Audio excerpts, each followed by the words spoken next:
Oh, you know what I love? Sports. I love sports. Sports. When It comes to Texas A&M. Where are you getting this information? let me tell you. Welcome to TexAgs. TexAgs Live. I feel like I should be listening to the theme song from the Jeffersons. You know, we're moving on up. We will develop men, we will graduate players, and we will win championships on the field. It's a blessing to be in this position, and we're just thankful to be here. We're thankful to have the opportunity to go out there and play in front of the 12 man. He is a guy that has gotten better and better and better. He's just got that dog in him. It's been special. The 12th man this past week was unbelievable. And this is a real program. It's not fake. This is a real place. And if you want to be really good at football, this is a really good place to be. You know, if I'm betting on anybody, it's the Aggies.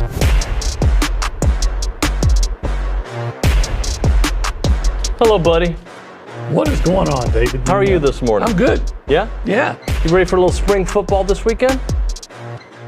Yeah, I guess, you know. Somebody asked me, I think it was Richard, he was like, you looking forward to this weekend? I'm like, yeah, I like the idea of it. I like everything until about 30 minutes into it. Then I'm like, all right, I'm ready to move on. Yeah, I can see that. Yeah, I will say it kind of depends on what's happening, I obviously. will say this. I don't think you can learn a lot about spring football, but there are certain positions where I think you can get a good idea. Mm-hmm. And one of those, especially on Saturday, and I'm going to be paying a lot of attention to it, is the receivers and DBs. Yeah. Because they're actually covering each other. Sure. So, in fact, it may even be tougher for the DBs because they're not getting tons of help from the pass rush because you can't hit the quarterback and all those. So you got a quarterback that's not under duress. We're really interested to see what impact these receivers might have. Yep. We want to see Mike Elko has made it clear about the secondary and the improvement needed there. So we get now we're going to come away thinking, well, was the receivers that good or was the DBs that bad or vice versa? Right. But at least we're going to get with our own eyes a chance to see some guys at those positions. I remember, though, sometimes you can read a little bit into it. 2022 spring game. Okay. I think we called this the wind game, the windy spring game where the offense did not move at all. And it's like, at the time, we blamed it on the weather. I don't know if you remember, it was a really bad weather day. Yeah, we were always, is that the one where you ever talked about how it was going to be an explosive offense? Yeah. They were throwing deep a lot, but it was windy. But yeah, and then, and it was a very windy day, by the way. Like that part we didn't make up. I didn't realize that the offensive issues would travel all season long, would follow so you can read some things. I don't know how much we're going to be able to read into Marcel, but if he makes the throws, okay, good. If he doesn't, I think that's what you can read into it. Yeah. I think you find out more negative, or you're more likely to find out negative stuff than positive stuff. 100%. So let's listen to Coach Elko, who talked about Marcel Reed yesterday and some of the challenges of year 2 as a starter. Technically, his first year starting the season as a starter, but year 2 as the Aggies quarterback. The challenge for Marcel is he wants to take the next step as a passer, and we want him to take that next step because I think that's what we need to do offensively to get ultimately where we want to go and what we want to be. But you're not doing that at the expense of his ability to make plays and create. And, when he's not live, you're just taking away his ability to create. And so it's just finding that balance for him of still playing the game the way he ultimately can be his most successful version of him, and so I think we're seeing that. I think he's getting more and more comfortable throwing the ball. I thought he had his best scrimmage the other day throwing it. And he's getting more comfortable with the reads and the progressions. He hasn't lost, the right time to pull it down and go, because there is still, for every quarterback, the right time to pull it down and go, and just continuing to develop that process for him, I think is his challenge. Hallelujah.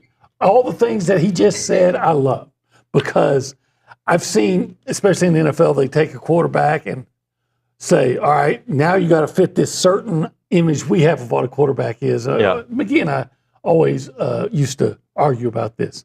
Imagine if you had, look, I'm not saying this is who Marcel's going to be, But imagine if you had Lamar Jackson. Yep. And you said, okay, I know you got a big, strong arm and you can run, but hey, we need you to be in the pocket. Right. No, you take away what makes him special. Correct. And what Mike Elko just said is, hey, we want to develop him as a passer, Right. but not at the expense of taking away what Makes him special. What potentially makes him special. Yep. Yep. Is his ability to run, escape, either extend a play and make a playoff schedule passing like he did against Florida with the long touchdown. Yep. To the kid from Cyrus Allen, or just take it off and run like he did against LSU. Last year, here's part of the maturation process for Marcel Reed. Last year, there were a few occurrences where we're like, run, bro, run. Right. It's open, right? And then there were some others that he decided to run where there was somebody open. So, and by the way, that is a process. The more reps he gets, the more times in the saddle, it'll slow down and he will see those guys. Can he make the throw? We've seen him throw the deep ball well. I'd like to see that middle pass develop. Yeah, I think he'll get better as a passer, not because I'm a big Marcel fan, even though I am, but because typically guys progress as they, like you just said, as you get more experience. In every job, you're better on the radio or you're better on your TV gig after you've been doing it a few years than when you started. It's just the natural progression. But he has the raw material to work with. Yes. Now, sometimes people don't get better. And that has to be, then you have to self-diagnose the why. The why could be the wrong system for you. Mm-hmm. It could be coming back from injury. It could be you didn't do the right work in the offseason, right? Yes. So, because, I mean, and you could say all of those for Connor last year, right? Yeah. Maybe the system didn't work for Connor. He wasn't completely healthy. I don't know about the work. I'm sure he did the work. I'm not worried about work there. Marcel's doing the work. They've identified areas in his game that needs to be improved, and hopefully we see some of that. I don't know how much we'll be able to see this weekend, but we'll see if there isn't progress. If we see progress, we just move on. Yeah, I think you're going to see progress. But I don't think you'll ever see what you really want to see from Marcel probably until the Notre Dame game. Yeah. Because if he does big things against Utah State or UTSA, you're going to say, well, you expect it. Sure. Let's talk about a very green reporter, very new reporter on the scene who had a little question and answer with Coach Elko, asking a little bit of not really about Marcel, more about Nico. This is the result of that. If you can speak for college football coaches in general, how much of a concern is it that you could get into a situation like they've had up at Tennessee with Nico? And hypothetically, if you're ever in that situation, how might you handle it?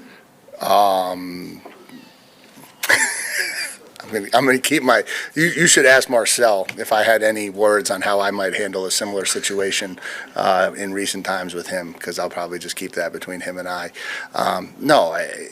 Listen, we're all on the same page, I think, across the board, right? Everybody agrees that the players deserve something. Everybody agrees that this system has caused this to become what it's become. Everyone believes that the system currently is not working.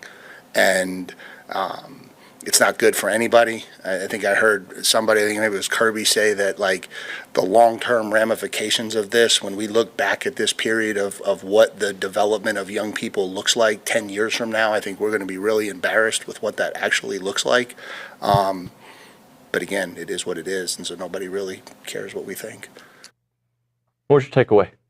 The reporter needs to spit out his questions faster. Maybe. I think he was joking about the whole Marcel thing. I really do. Yeah. I don't think Marcel was demanding a bunch of money. And they said, oh, no.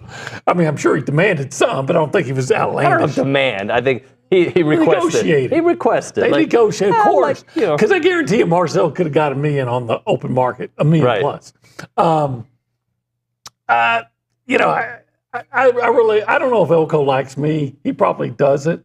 But I like him. I don't think he dislikes people. Well, he's probably ambivalent. Yeah. But I like him. I like his answers. I like they're well thought out. They're honest. Now, he doesn't always tell you everything because the coaches don't. As they shouldn't. So he's, look, he does. He didn't say, oh, yeah, if anyone ever tries that with us, like Mario Cristobal did, and say, then you might as well get out. But he said, he's too smart for that, I guess. But then he goes on to say, look, this is a problem. We all know it's a problem, and no one cares what the coaches think. Shouldn't that be the first person? Who made the rule that you're going to have two transfer portal periods? Some fake person at the NCAA, I guess. Shouldn't they have? The first people you go to is the coach and say, how is this going to affect your game? So let me ask you this, because that transfer portal window is an interesting question because there is not an ideal time. When do you do it, Obi? If you just did one, I know it would be at the end of the season. The one they have. Right? Maybe I'd put it around the same time as maybe a week or two after signing day. Okay. The December 10th-ish one? No, the February one. Oh, the February. Okay, but then there's school, enrolling and all. Like, what do you do? Okay, yeah, you're right there. And let's go to December, though. Let's go to December 10th, when I think was this past year. Maybe it was December 8th, but early December. If you do it then, you got teams getting ready for bowl games, playoff games. Then you got teams that go deep into the playoffs. And the last 4 teams are playing in the middle of January, right? And school's already started. Yeah, I heard Dusty Dvorak and Danny Cannell this morning, and they were asking the question, does it even matter anymore about... Are they going to class? Are they really student athletes now? And they're talking about like I am Aliva. And they said, well, I guess he could take... You see Aliva? I guess he could take his classes online. And they say, it was probably a Zoom, and he just happened to turn off the camera. I don't know, but anything's better than what they got now. And I do think it should be one period. Yeah, I just look at this as a quicksand. You're falling in quicksand, and there's a 4-year-old trying to help you out. Because all these things that they're talking about, like, we got the House settlement coming. It should put some parameters. But it's still such a slow-moving process that, yeah, we'll have a little bit of help potentially come September. Maybe. But it's not, just fix it. And I'm sorry, it is that easy. Yeah, you're going to have to come to some hard decisions. And they've always had loopholes. You can only have 85 players, and you can only sign 25, remember? Oh, but you could have some count back toward last year. Right. So, or you can gray shirt. They'd always have these loopholes. So you're 6 years. See, this can't be right. I heard that there's still COVID players like that still have an extra. That can't be right, right? I feel like we're 5 years into this thing. Yeah, I don't know. That's the thing. None of us really know. If you're a freshman in 2020, and then you could redshirt in 2021, you'd play 22, play 23, play 24, play 25. Oh, maybe you got a hardship year in there somewhere. I don't know. Maybe they should just let guys play in college football as long as they want. Armaje Reed Adams, his first year, freshman year, 2020 at Kansas. Okay. All right. Our favorite intern here. Then intern/captain. In fact, in that case, then I'm all for it. Because as he told us yesterday, he is one of the best guards in the country. Trying to win the Joe Moore Award. I just wonder when he said I'm the best guard in the country, I wonder what Chase Basantez is thinking. Oh yeah, you think so? Huh? Yeah, well, that's what I want. Hope so. That's exactly what I want. Damn right I do. We're kind of late into it. Maybe we'll do it in the next segment, but we'll get into the Nico to UCLA talks because I don't think that's an upgrade for anybody in the situation. So we could talk about that on the other side. This is TexAgs Live. We are presented by David Gardner's Jewelers. We are in the Rollo Insurance Studio. This is the Go Hour presented by the Warehouse at CC Creations, and we are currently on our beautiful platform. We call this the Holistic Planning Cool Zone, OB. Yeah, you know what's cool about it is that with holistic planning, I don't even have to look at the ad anymore. But in holistic planning, the cool things they can do for you is they can help you with your investments. Who doesn't need help with their investments? If you're not Warren Buffett, okay, but everybody else probably needs some help with their investments. They can so they can manage that portfolio for you. They can help you on your taxes. Okay, the ship might have sailed this year, but unless you got an extension. And then, of course, estate planning. And part of that estate planning is your investments. And part of your investments are what? Are investing in pro sports. Yeah. Investinprosports.com. if you want to. Say it with me. Invest in prosports.com if you want to. Oh, you didn't even throw that? No, I'm going to add that. Let's do it again? No, Okay. never mind. Let's move on. And if you want to be a part of the conversation, you can call us up on the Bubby's Catering hotline, 979-693-1150. You can also text that number or read it if we like it. We go around the room to say hi to the people in the area, in the studio, and beyond. Nick Savage, behind the glass. Good morning, buddy. Good morning, y'all. Hello. I think I agree with you, David. You got to have one period, to sign or I guess one transfer period is what I want to say. And I think you got to shift everything up a little bit. I think you've mentioned this before as well. Like, you got to start the season earlier. You got to get to the postseason earlier. You got to play your championship earlier. You do signing day, I think, first for high school kids, and then I think the transfer portal would open up and you could get that done before the start of the spring semester, so you don't have to worry about the kids enrolling in school and all that good stuff. And I think, just one signing period for high school kids, one signing period or one transfer portal period, I think would be perfect. And how long is it? I don't know, but I think 2 is too much. Yeah. And it's just, so I'm kind of in that same camp, David, but I don't know. Do we really think they're going to move all of that? OB, let's kind of talk about this for a minute. So, Griggs, school usually starts like middle of August, right? 15th, 16th, 17th, 18th, This right? year it's the 25th. The 25th. Okay. You're talking about August 25th? Yeah. Okay. For next fall. So let's just say you start around there, okay? So 0 week would be the week before. That'd be hard to get kids in. No, maybe not. All right. Let's say you start the 25th. You take away one of the bye weeks, okay?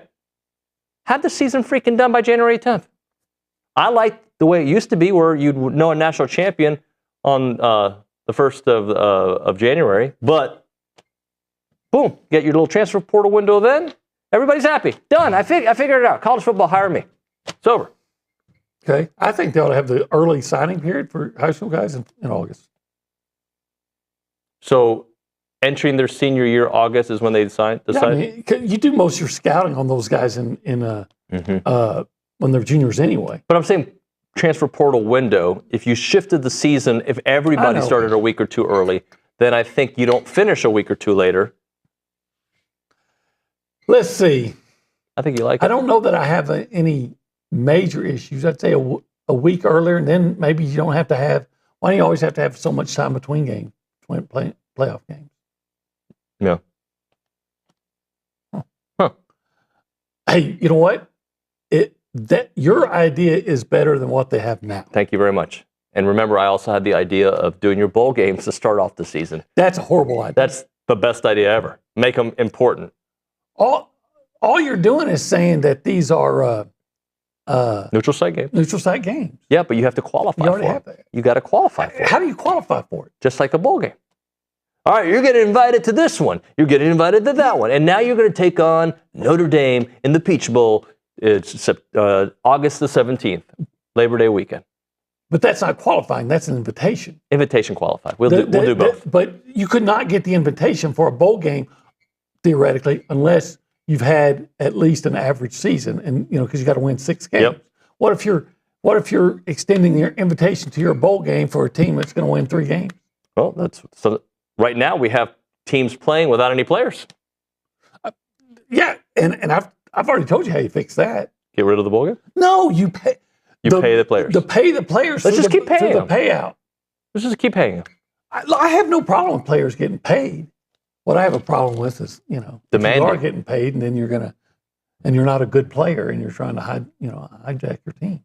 Angry Elephant News and Social Center, Maria Griglione. We said hi to you a second ago, but give us one bit of news because we probably got to hit a break. Yeah, so we actually got a question from Wixon. Wixon Ag. And he says, love the question from OB and what Elko is saying, that we are treating college players like pros when they are not. Paying kids without guardrails is dangerous long term, and he's absolutely right about looking back.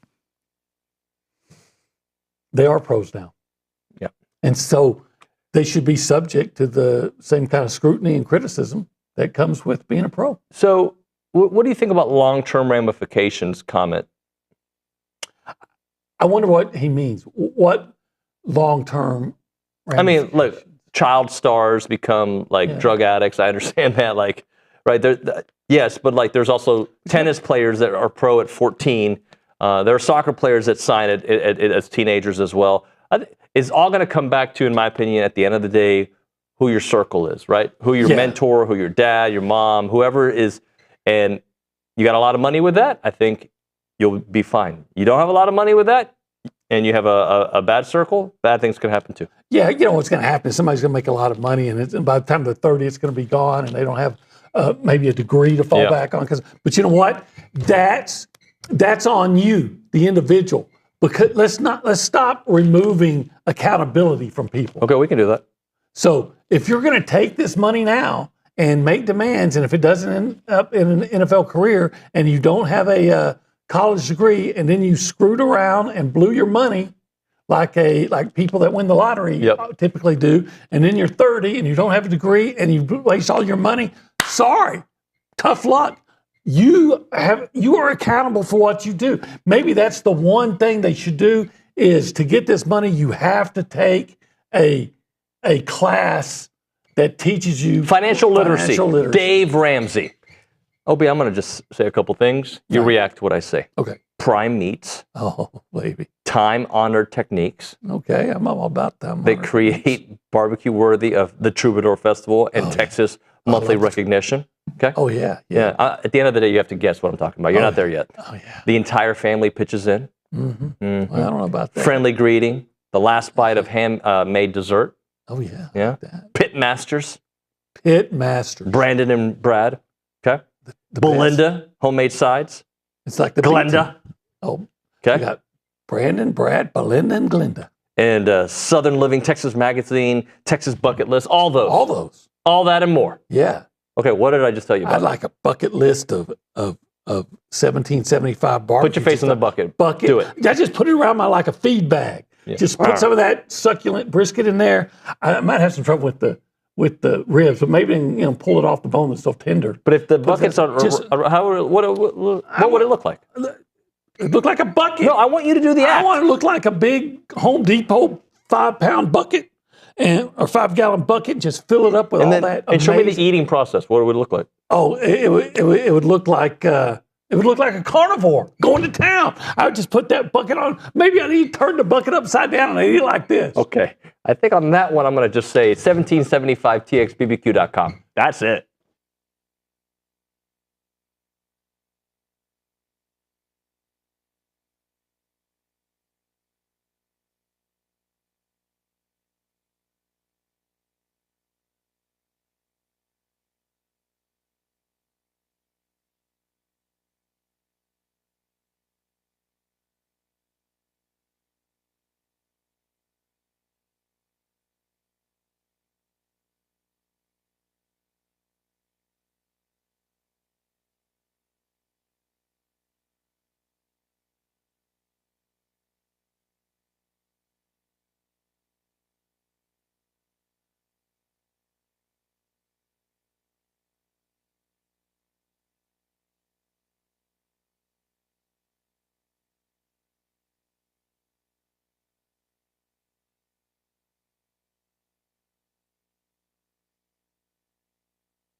It is TexAgs Live. We're presented by David Gardner's Jewelers. We're in the Rollo Insurance Studio. OB, I sometimes get a kick out of reading the text line. Yeah. Because the text line is shared from Brian Broadcasting. It's not our own text line. Okay. For 3 hours, it's ours. Maybe a little bit longer because pre-show and stuff, right? And people send texts at random hours thinking they're talking to somebody directly. This was a good one. This is from a Missouri number. Why do we do this mock draft thing every year? You people are always so damn wrong and have no clue what you're talking about. And it's proven year after year. Please stop. 9:45 p.m. text. So who was that directed to? Exactly. There's definitely just some ESPN, you know, some ESPN show that was on air. doing a mock draft. But like somebody's like, they obviously listen during the day when we give out the phone number.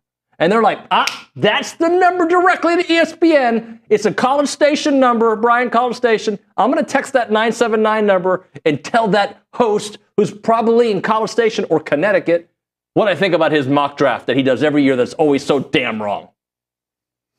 Well, I think it's the thing. It's for entertainment purposes only. Yeah. Right. By the way, I respond to everybody. I love it. I'm responding as that anchor. That's the one he went after. I don't even know who it was. Dan Orlowski.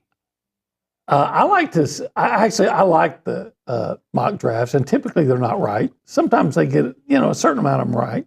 Usually in the top 2 or 3. And once you get past maybe top 5, once you get past that, then a lot of them are. But I still like to see what they think.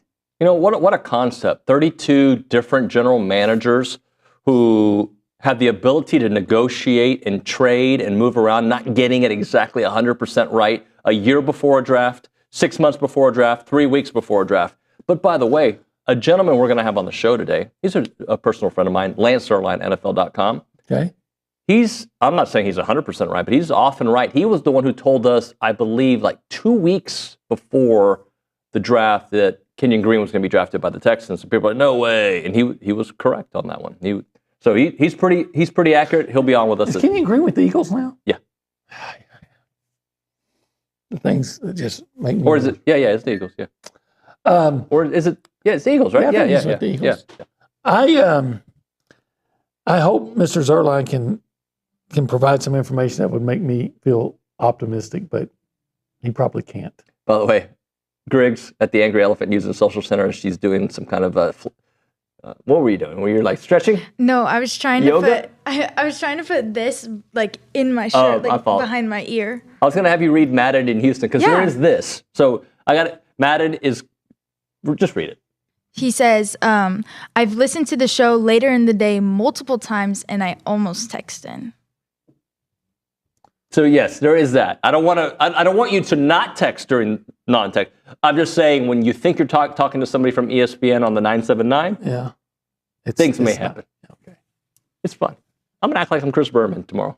There have been times when I would have liked to have called into certain national shows, and if my name was like Joe, or if I had a normal voice, maybe I would have. I've prank called national shows. Have you? I'm not going to say I've done it since I've been at TexAgs, but I'm not going to say I haven't.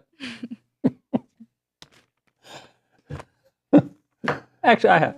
Anyway, Ground Shuttle, they offer frequent and reliable shuttles from Bryan College Station to George Bush Intercontinental Airport. So if you want to commute in luxury, you got to do it with them.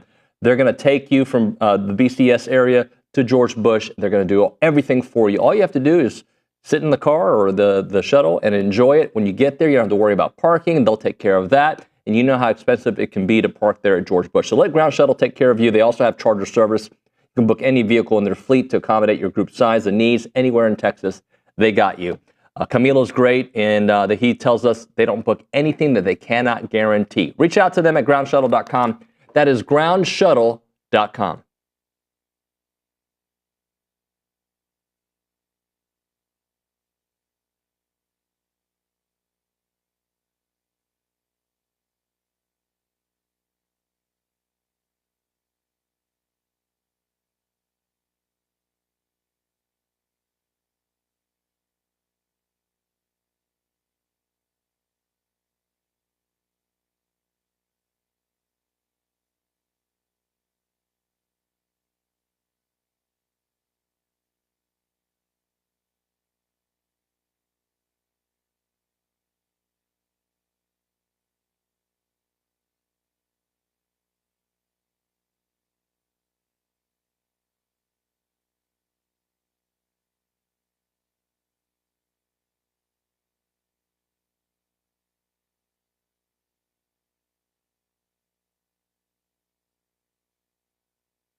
0.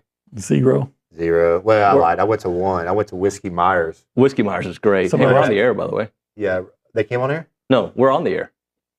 It's okay. We can talk about Whiskey Myers. He's Stephen McGee. He's our QB1 of Paragon Financial. Whiskey McGee.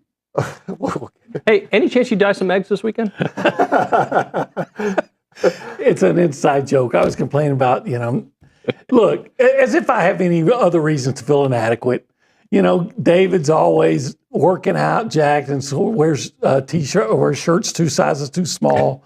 And then McGee comes in, former professional quarterback, still looking good. And then here's Fat Olin with this blue shirt on. I say I look like an Easter egg. And with Easter coming up. But you got Riz. A lot of Riz. You know what the Riz means, right? I mean? I know. I want Riz. Yeah, he does. He's in with the times. He's in the circle. Yeah. I must have. Everybody keeps telling me how I outkicked my coverage. Yeah. I got a beautiful wife. Yeah. So I obviously didn't get it because I was, looking so good. Well, it's because you were the Tigers All-American 7th Well, grade back in the quarterback. 7th grade, I was looking pretty hot. Yeah, you were. You were balling. Out of control. Yeah. Spring game came around, you were dominating. I was. Guys, I want to read this comment from Sandman because I don't know if I agree, but I don't know if I disagree. Can we stop calling these individuals, talking about these player athletes or student athletes, kids or student athletes? They're semi-pros at this point, to say the least. Amen. No, this is They're a not even disaster. semi-pros. Yeah, it's full on pro. We have to have contract. This has gotten out of control. I'm curious your take. I know you're going to have a good take on this Nico Lamaletta guy, Tennessee quarterback. Nobody can say his name. Yeah, but the holdout situation, he's now saying that he wasn't asking for more money. Everything indicates he's asking for more money. That's complete BS. Well, he's going to get less money, so he has to play that Which card. is amazing. That was the best thing that ever happened. But if there's holdouts in college football, it's a disaster. Because there's no contract back, right? Right. And so it is one-sided. College football is going to be, it's going to be a nightmare. And I know that that's tough saying on this show of all places, but if kids start holding out for more money, we're headed the wrong direction. Supposedly he threatened to hold out for the playoff game. Which is even, right there would have been. That's a red flag. You cut. You can't cut you right can't there. cut him there, but right there. That's off season. You sure do. Right. And what's funny is I saw I can't remember where I was looking on a bunch of things last night, and I saw a guy that said that Nico's dad says it's not about the money. It's about the offense that he needs to be in. And supposedly they wanted Heupel to change his offense. Dad's saying, hey, you need to change your offense. But it's the offense. So they're going to allegedly go to UCLA, which ranked 117th in total offense last year, scored 20 points or less in 10 of their 12 games. And I think they just hired a new offensive coordinator, Tino Sinceri. I don't know if he's been an offensive coordinator or not, but it's not about the money. So whenever they say that, it's about the money. And by the way, I was watching Outkick. What's that guy? Clay Travis. Clay Travis, yeah. And love him. He made a great point. He said what they'll probably do to save face is they'll say, oh yeah, we got a $4 million contract from UCLA, but it'll all be incentive laden. Oh yeah, if you win the national championship for us, you get $2 million. It'll all be so they can save face by saying, oh, it's a $4 million deal. Can they do that now? In reality, or is that still? I think you can do whatever you want. Honestly, I don't think there are any rules. I didn't think that you could have incentive-based contracts. No, you're right. You're not supposed to. You're right. Yeah, but there are ways in which they can now get creative. Which that's the way it should be. Amen. How about we get paid to win football games, not just to be in existence, right? Or to make social media posts. I want a winner. Yeah. I don't want all the hype. And at the end of the day, where's the kid that says it's not about the money, it's about playing a damn game? I want to go play football. A Nia Smith type approach. Hey, coach, put me in wherever you want. I just want to go play. I'll play running back, wide receiver, put me in at offensive tackle, and I'll give it everything I've got. I want that kid. Yeah. Where does that exist? This whole NIL thing, I think, has really drowned that mentality out. It's all about But think about it. Think about it from this perspective. This generation of kids is growing up where this is the norm. I for some reason, I always go back to LeBron thinking it was okay to go join his best friends. And then it became a thing that everybody did in the NBA. We go join our best friends. This group is well, I don't know if I'm going to make money in the NFL. I got to make as much money as possible. Everyone is wrong. The mentors, the kids, the administrations, NCAA. Nobody is right in this. No, they've failed the kids. They're going to make more money. A lot of these kids are making more money in college football than they would in the NFL, which tells you the system is wrong. It's skewed. But the biggest reality is that for the vast majority of these kids, the thing that they are forgetting that is most valuable to them that they're not going to get is the degree from a school like Texas A&M. That's the part that has completely been lost and forgotten. And I think we failed the kids the most. And I haven't seen the stat. I'm just going to guess that because of NIL and because of the transfer portal, that the graduation rates, especially amongst football players, is going to go down because, hours aren't going to transfer, et cetera. I think that that's the biggest mistake that we've made in college sports. And I believe at some point what will happen is you're going to have the players say, all right, on my deal, I also want some deferred money so when I get out of school, I'm still going to get paid. They're never going to say that. You know how kids are now. I mean, they're never. Well, you need dad, like Nico's dad gets in there and say, hey, what if he doesn't make the NFL? And we don't want the money to be gone. But you're right. I agree. They should have something set up, right, to where kids are forced, like the NFL. They control the monies. They should be forced to have like a pension type deal or trust set up to where they can't touch a lot of the money. The worst thing in the world is for an 18-year-old kid to get $4 million and a bunch of people trying to attach to him. Yep. They spend it to go buy cars and stupid stuff. That's on him to. I agree, but are we putting? At what point does the university's responsibility end? Right. That's fair, but at the same time, can any kid go smoke or drink? Like we say, there is a certain age at which, so are we saying now that 18-year-old kid is going to be fiscally responsible to receive $4 or $5 million? Yeah, but if I'm 18 and I get a job at Whataburger, and are you going to tell me you can't have all the money you earned? Well, that's true. It's a great point. My concern is that, at Whataburger, you're going to get $10. I know, you can only do so much with it. Let's go back to this. Okay. NIL, name, image, and likeness, is not really NIL. Exactly. It's a contract. It is about pay for play, even though we call it NIL. And if Verizon wants to pay the backup tight end X amount of dollars, I have no problem with that, right? But not every single player needs to be getting paid millions of dollars. And oh, by the way, backups at certain schools jumping ship just because. The whole system is flawed and it's masqueraded as NIL. And I think players should get paid. But let's be honest, I don't know about a salary cap, but it shouldn't just be like, all right, well, this donor is going to give you $6 million. This guy's going to give you $2 million. And this is what happened with Nico. But I like the idea. I like the idea of a salary cap, but there's no way to police it. That's impossible to do. Look at baseball. Baseball has no salary cap, and what's happened? Well, how many teams in the bottom one third of payroll? Have a salary cap. How do you police that? Well, supposedly, like you used to do the old way. But here's the deal.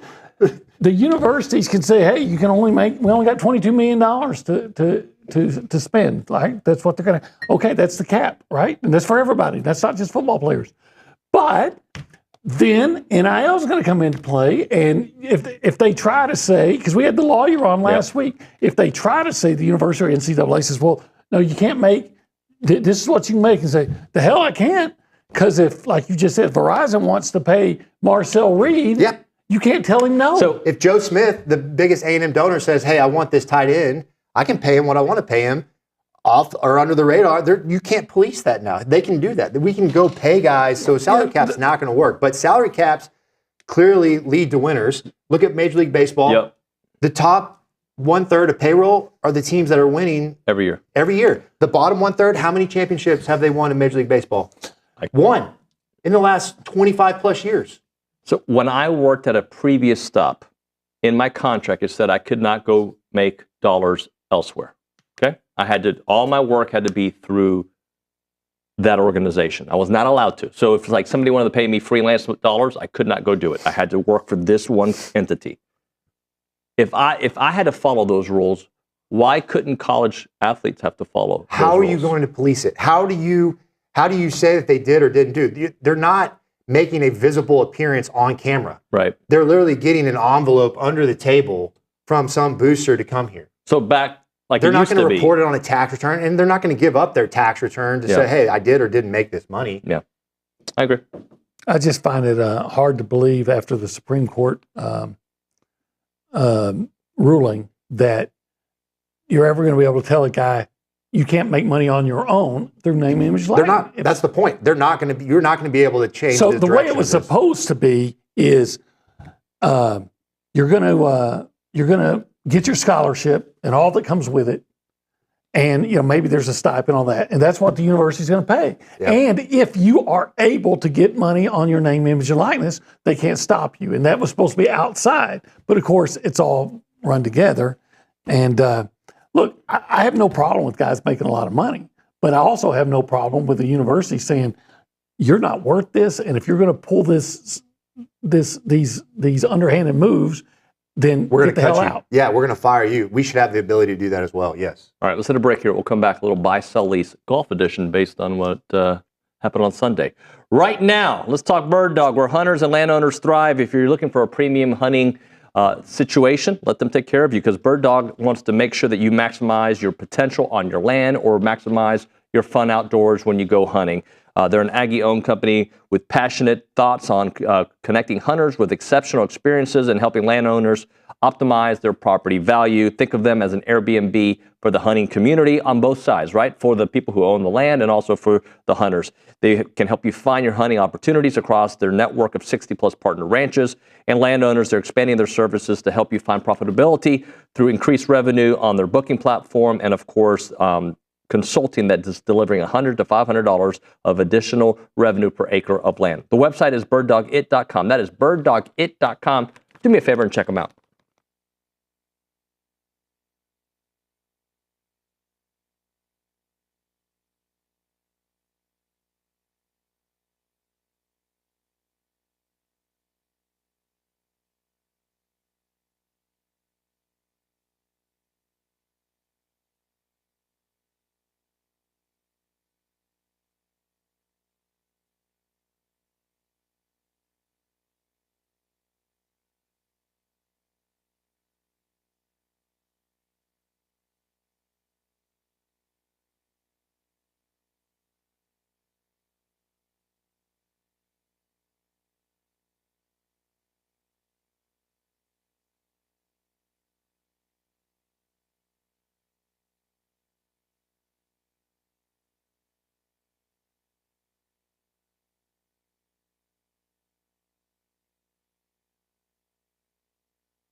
And we're back. TexAgs Live, presented by David Kortan. That was the hottest take I've heard in a while. Rollo Insurance Studio. Thank God we weren't back 30 seconds earlier. Actually. Dude, he's going for throats this morning. I know. I mean, from the Easter egg hunt to... I love it when OB is off, not off the rails. He's on one. Completely on the, like he's just full steam ahead right now. Who texted you on Sunday afternoon? I know a lot of people did. It played out exactly like It did. I don't know if you remember. People thought I didn't want to watch the Masters. No, I want to feel the intrigue. I want to be seduced by the. Don't tell me you didn't tune in for the end. Just tell me you saw the end. I saw the very end. It was awesome. It was great. I went to a Mexican restaurant. We sat down. It was on. There you go. Had a margarita. It's awesome. Tell me you felt the emotion when you saw Rory's face and every stranger that hugged him. I said, "Hey, that guy just won it. Okay, can I get another drink?" So I want to do. No way. You had to. Did you get a little tear in your eye? No. I bet you more guys. When his little girl hugged him, I was like, "Oh, man." Dude, I got a little tear in my eyes. Can you imagine? What a moment for any athlete, but in that, for your daughter to come up and hug you, that's as good. I looked at my wife and have the ability to fix that after. That's why I looked at my wife and I said, "Hey, how about that? He didn't choke this time." Yeah, but he did. This is true. He did choke, but no, then he just gagged. But someone gave him the Heimlich maneuver. Yeah. Buy, sell, lease, golf movies. Okay. Okay, I can do that. Yep. And I think OB, you've probably at least watched 2/3 of these, maybe all three. Okay. Happy Gilmore. Happy Gilmore. Tin Cup. Oh. Caddyshack. Okay. All right. I know where OB is going. Yeah, I'm going Happy Gilmore, Tin Cup, Caddyshack. Wait. He's buying. So you're buying, leasing, selling. Okay. All right. I know you're going probably the reverse order, aren't you? Well, first of all, I'm buying Caddyshack because if anybody can take a prop, and make a Baby Ruth into an iconic scene, and Bill Murray eats it, that's all I need. Now, if I just want to focus on golf, I would have said Tin Cup. But okay, I will buy Caddyshack. I will lease Tin Cup. I'll sell Happy Gilmore. Yep. Tin Cup's the best of the movies, for sure. But Happy Gilmore was my generation of movie. Yep. And 4. You should have said 2. Yes. Tin Cup's a great, the scene with the 7-iron. Yeah. I don't know, how many times I've been on a golf course when I watch my buddy, like Swope. I think of Swope every time, Tin Cup. He's going to go for it. He has no layup in his soul, which is amazing. That's why we love him. But I've seen him hit, a couple in the water. Here goes another scene from Tin Cup, 18th hole, former greenskeeper. It's in the hole. It's in the hole. See, for me, Happy Gilmore is the sequel's coming out soon. I can't wait to watch. It's probably gonna be terrible, but that to me is like a moment in my life that it just brings back a lot of memories. Caddyshack, I saw it in 1981. Maybe I was 5. It was okay. I laughed. It was cool. I had tears. That's exactly my feeling. See, Caddyshack was a little bit older than mine, so I saw it, but I never fell in love with it like I did Happy Gilmore. Yeah. And then Tin Cup, I just thought was a fantastic movie experience. Yeah. Did you guys like Bagger Vance? Do you remember that one? Yeah, Didn't watch Will that one. Smith. I love that movie. Yeah. Did he slap anybody in that movie? I actually haven't seen that one. Hey, we got 30 seconds. What do you need to see from Marcel in the spring game that you can be seen in the spring game? Yeah, I think the same thing I say every year. It is, you want to see your quarterback operate clean. You want to see your guys get in and out of the huddle, operate efficiently. A guy that's in control, in charge, that gets rid of the football quickly. He's making quick decisions. He's confident and in control. He's not hanging on the football. And certainly, you don't want to see a guy that forces things like he did last year. His Achilles heel was, it's not there. Throw it away, live for another down. Don't throw the late interception across the middle, especially in scoring territory, right? Thank you, Stephen. Thank you, OB. When we come back, Michael Earley, Richard Zane, that and more. It's TexAgs Live.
And we are back here on TexAgs Live, presented by David Gardner's Jewelers Rollo Insurance Studio. It is now time for our weekly conversation with Michael Earley, brought to you by Duck Camp. At Duck Camp, we know the best moments happen out there on the boat, casting a line, or hauling in the catch of the day. Be sure to check out Duck Camp's new spring hats, like the fan favorite crawfish hat and the redfish hat at duckcamp.com. And with that, we go to the Buppy's Catering Hotline. We are joined by Michael Earley here on the program. Coach, good morning. How are you? Doing well, guys. How you doing? Doing well. Thank you so much for joining us. So let's just talk about the win streak and the momentum and how you can continue to ride that and just the vibes inside the clubhouse. Yeah, I mean, we just got to continue to play good baseball. And, we've had some timely hitting, but we've done a lot of things up to those points to give ourselves chances to win. And we've capitalized on those chances we've gotten. And the vibes are good. And the vibes have always been good. It's just, it's always better when you're winning. So everyone's feeling good, but also understand what we got ahead of us. Well, and the thing that got you here is something I know that you guys are going to think about the entire rest of the way, is just put your head down and focus with that inning, that game, that task at hand. Yeah, for sure. It's just, it really is just taking it day by day and pitch by pitch and all those things. It's real, and you really have to buy into it and believe it. And it's not about looking forward. It's not about looking backward. It's just about being in the moment on every single play and then looking up at the end of the game and seeing what the result is. You mentioned wanting to clean up some defensive miscues. For the most part, I feel like there's been some blips where things have been rough and then cleaned up. How do you get those things cleaned up when it's recent? Yeah, I mean, a lot of it. I mean, since, early on we had it was definitely a reoccurring massive issue with defense. And since that, we've been good. And then now we've made, our errors here and there, but nothing like it was before, nothing abnormal, what I would say. And yeah, just a couple little, just little stuff like slowing the game down, not playing too fast. Some of the errors or anything that's been made have just been due to just kind of being a little sped up. Nothing technical or of that nature, just more of just staying under control and just playing the play how you're supposed to play the play. Caden McCoy's looked really good in some high leverage situations. What has made him so effective in these pressure moments? I think for a kid like him, just being young, being a freshman, he's just not afraid. I mean, which goes a really, really long way. Like he believes he should be out there. And he's correct. And I think that's the hardest part about sports and performing in general, and especially on the mound as a freshman in the SEC. And not only is it that, but he throws strikes, has really good stuff, but absolutely, no fear. And he's been like that since the day he's got here. Just a really tough kid, great kid who isn't afraid to go right at any hitter in the conference. And it shows with how he's performed. Talking to Michael Earley here on TexAgs Live, presented by David Gardner's Jewelers. What have you learned most from these midweek contests? There really can be, there really can be unpredictable from a planning standpoint. Like, it's really hard to plan for midweek games. You have no idea how they're going to pitch, who they're going to pitch. Are they going to bring the Friday guy out of the bullpen in the end, or the closer, which we've seen before? Are you going to do what Tarleton did and mix a lot of looks? That's the hardest part, and it's really just about playing baseball. Like you go in with a plan with a midweek game, and a midweek game plan gets blown up way more than a weekend game, because on the weekends you can kind of see how they flow, especially in conference. But you really just got to play good baseball and not really play the opponent, but play yourself and do the things you're supposed to do and take care of business. I know we've spoken about TK on several occasions, but just how impressive has the start of his career been? Because he's been fairly consistent, and this is kind of a role that we did not expect him to walk into, and he's in that position and he's thriving, and it's been for an extended period of time. Yeah, no, TK has just done a remarkable job, and I always felt like he was capable of it, maybe not to this extent, because, that's hard to predict for a freshman. My thought was always, like, I just didn't know, before the season, it's like, man, I really got to get TK some at-bats. Like, he needs to get 50, 60 at-bats this year, if not more. And, he was kind of thrown into that situation, and he's completely, done everything we could possibly ask from on the defensive side to being the leadoff hitter and doing a really good job at it, and just really impressed with him. And he's constantly working on some stuff yesterday with him, and he really has the drive to be great. And again, with him as a freshman, there's two things to me a freshman got to have in the SEC to be able to play. You can have them both, but you got to have at least one of them. You either got to be really strong and physical like a LaViolette or a Grahovic, or you got to be really, really confident. And, TK is a strong kid and McCoy's a strong kid, but they're not like those two, but they don't lack confidence. And I think that's a big part of why they've had the success they've had. Howdy, Coach. You mentioned TK thriving and working so hard, and a guy that we've heard has been working behind the scenes is Blake Benderup. Obviously, he wins the SEC Player of the Week honor on Monday.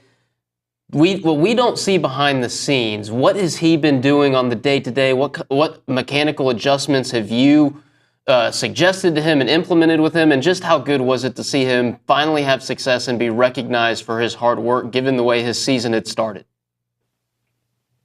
Yeah, the biggest thing with Blake is just being able to repeat his swing mechanics, and it's way easier said than done. I mean, the longer and taller you get, the harder it is to repeat. The shorter and squattier you are, the easier it is to repeat. There's not a lot of tall hitters, so what we try to do with him is get him to his best position when he swings and just go ahead and put him in that position. So when he was up a little taller, when he would really strike the ball well, he would kind of cut off his front side and, stay on the baseball. So, if you ever seen, Giancarlo Stanton, kind of put him in that stance, got him lower. And it's really kind of an awkward position for him. But a big thing in hitting for guys, and you'll hear it from I want to be comfortable. I want to be comfortable. Well, sometimes you're comfortable is not working. So you have to be willing to get uncomfortable to get better. And that wasn't Blake at all. He's willing to do whatever, and we're just trying to shorten him up. And when he gets long, it's not because he's trying to do too much. It's just a long guy, so he's really got to fight to stay short. So we wanted to put him in a stance and a setup so his strength could play. And it doesn't look conventional, but it looks like it's going to work. Staying with that thought of being comfortable, being uncomfortable, your team has really recently been very patient, well, more than recently, but a patient approach at the plate, excuse me. When guys are going through the ups and downs, how hard is it for them to, hey, just stay patient with the process, stay patient with the approach, it's going to come? It's really hard as a hitter because, man, I was like this too, but you want to get it all back with every swing. You want to get up there, and sometimes you want to get up there and get the at-bat over with just so you can find out what happened. And it's really just a constant message and preaching and, trying to back it up with statistics and just constantly staying on them about, every at-bat is a new at-bat, and not to take the last one with you or not to be thinking about any more than that. And it's definitely hard for sure. I mean, hitting plays with your head more than, more than any other thing in sports, just with the whole failure-based process of it, or the fact that you could do something really right and still get out. It's just really about getting your right pitch, getting the right pitch, not rushing your at bat, and know that in the end, it's not about hitting; it's about getting on base. Like you can get on base, and there's 27 outs in the game, but you can get on base infinite amount of times. So the name of the game is to get on base, and when you stay with that approach, it really just makes things a lot easier. Like, we want you to get hits. Yeah, of course. But the name of the game is to get on base, however you have to do that. And that is playing baseball. Completely changing the subject from hitting to pitching. Coach, Ryan Prager's going to start tonight. Haven't seen him be himself his first 5 SEC starts this year. What is he working on behind the scenes? What is he tinkering with? What is he trying to adjust and change to hopefully get himself back to being the ace we know he is and can be? Yeah, he's making a couple, I'd say minor mechanical adjustments, but things that can lead to a little more success. I mean, he's had extremely high strike percentage. Just some of those off-speed pitches as you can see, are just getting left up in counts that they shouldn't get left up in situations that it shouldn't happen in. So that's kind of led to him really. I just feel like it's been like a couple swings of the bat, or even a little bit of bad luck, but not to make an excuse. He is making some adjustments, but I think he's going to be great tonight. I think he's going to be really, really good. Just because I trust Ryan and his work ethic, and he knows, like, he wants to be good. And a guy like that, when you ask him to make adjustments, he's usually pretty good at it. We've seen him give up more free passes, more walks than we've been accustomed to seeing him allow. Just how important is it for him and then the entire staff to minimize free bases when you're facing a team like Arkansas that slugs the way the Razorbacks do? Yeah, any team with, I mean, look at the whole essence of what we try to do too on offense, but it's like any team that can run the ball on the yard or hit extra base hits, like you can't give them free passes. Like if they're gonna hit solo homers, you want them to be solo homers. If they get, if they have a homer with a guy on, hopefully that guy, had to work to get on. He hit a double or he hit a triple or something like that. So yeah, anytime you face any team you don't want to walk, but anytime you face a team that really slugs, you cannot walk because it's you're a pitch away from being down a few runs, and it can really spiral out of control. Just trying to limit those guys on base, and walks are just something that can't happen. How do you pitch to a guy like Cam Kozel?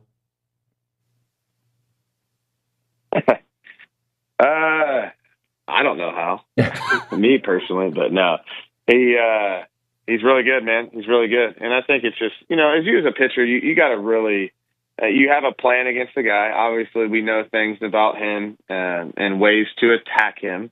But in the end, a pitcher, whatever you do, whatever pitch is called, you just got to make your best pitch. Period.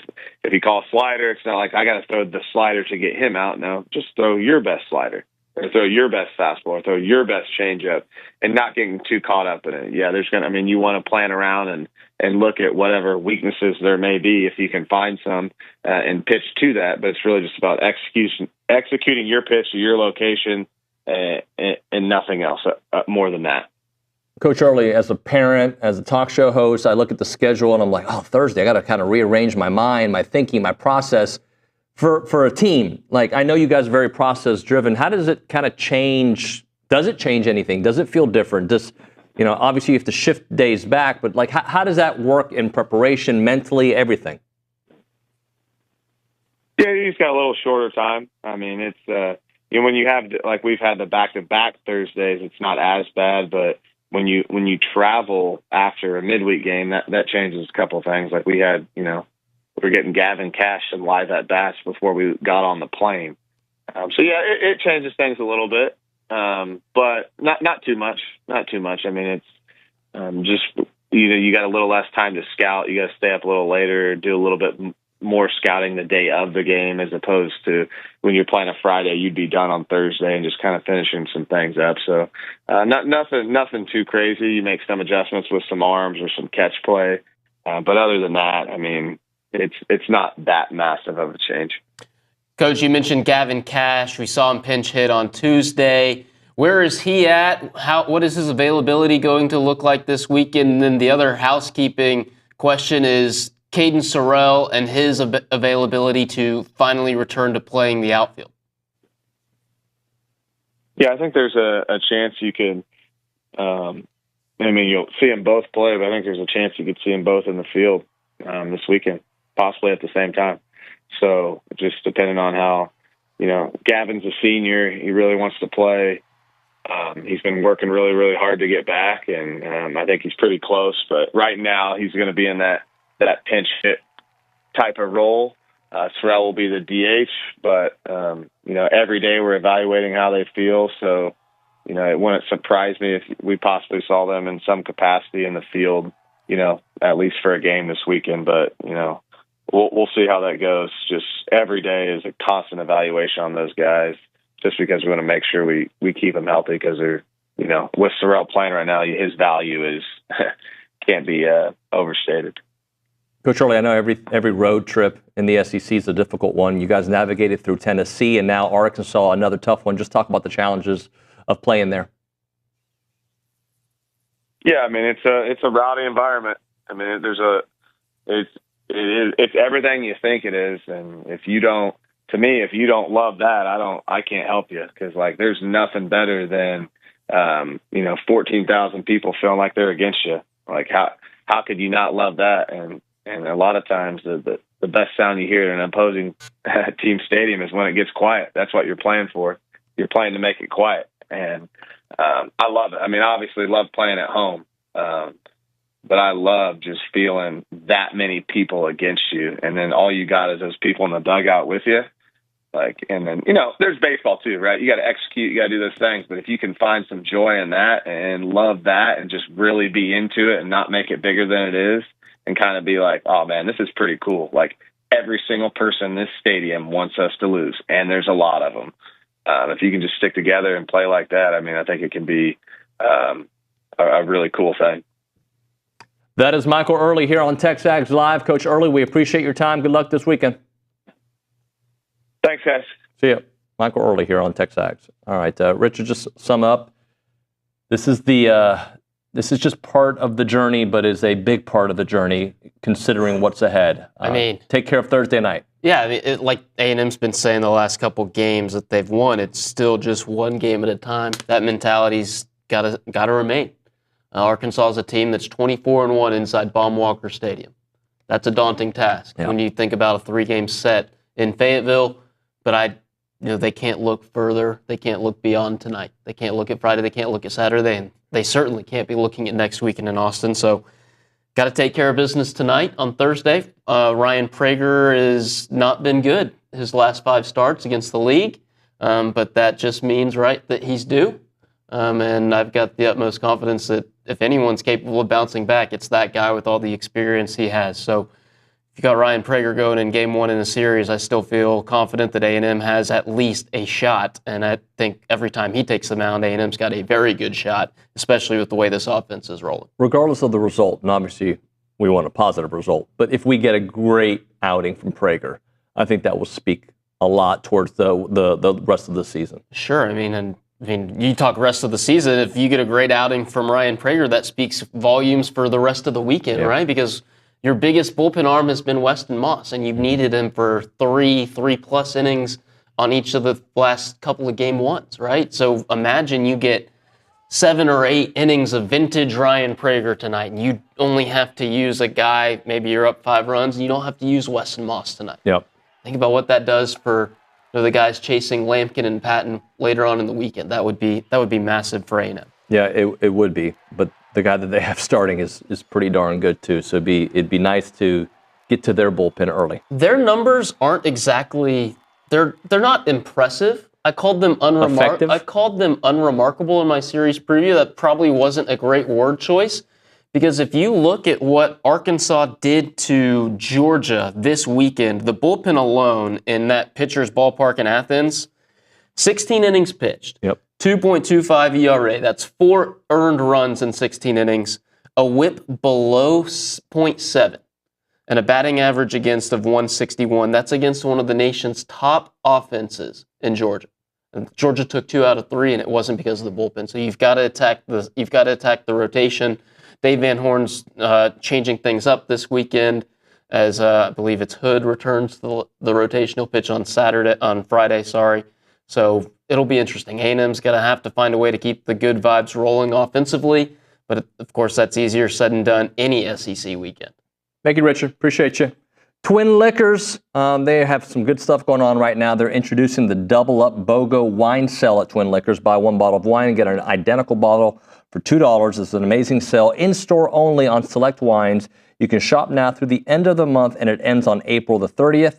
It's the perfect opportunity to stock up for Easter dinner or your spring celebrations. Double up and save. Spring is in full swing, so there are big-time events at Twin. Visit twinliquors.com/events to find the full list of events happening all month long. Remember, it is Twin Liquors, the BOGO wine sale, where you can buy 1 bottle of wine and get an identical bottle for $2. It's Twin Liquors.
And we're back. TexAgs Live, presented by David Gardner's Jewelers, Rollo Insurance Studio, a little Aggie men's golf to chit-chat with Brian Kortan here on the program. What's up, sir?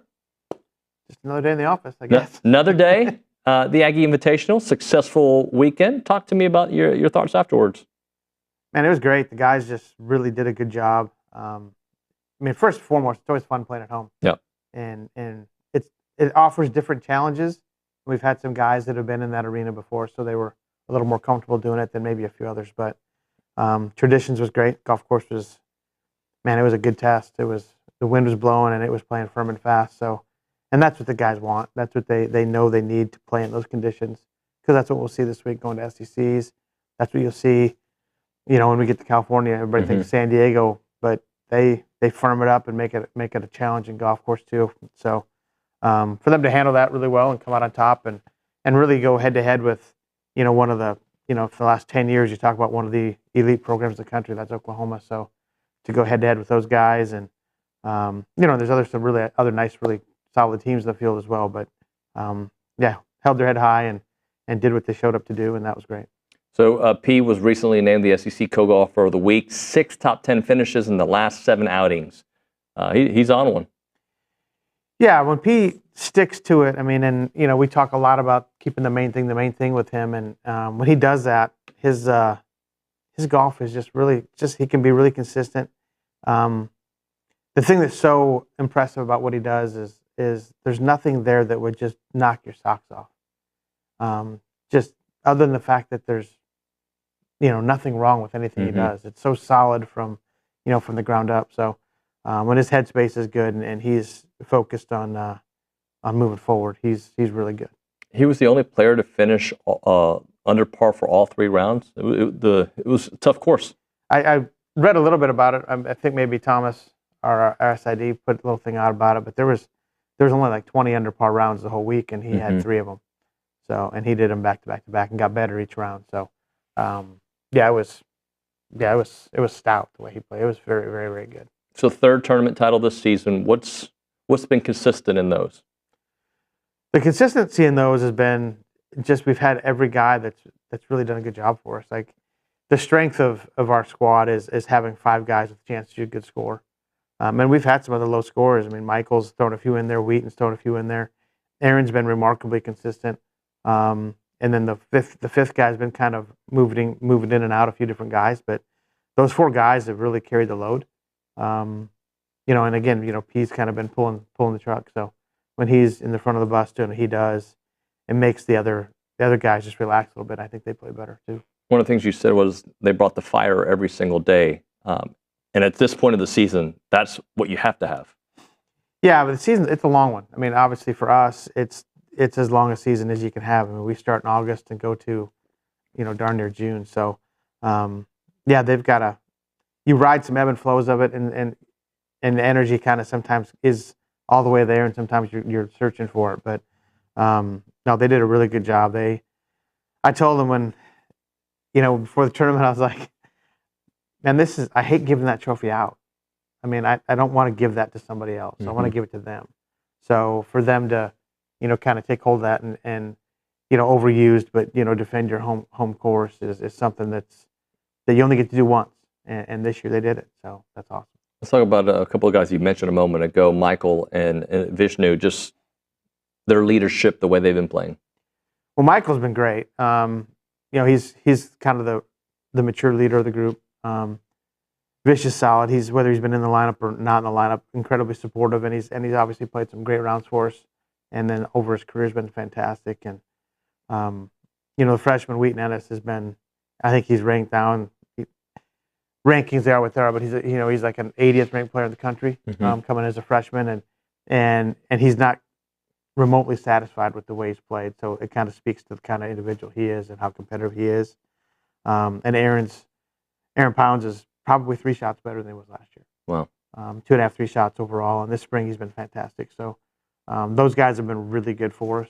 And it's really important that you have a foundation of those guys, which we've got several of them that'll come back. We've got a few that are going to be moving on to bigger, better things. But for the most part, to have that group together and playing for each other is awesome. How about Wheaton? Just solid. yeah, he's gone.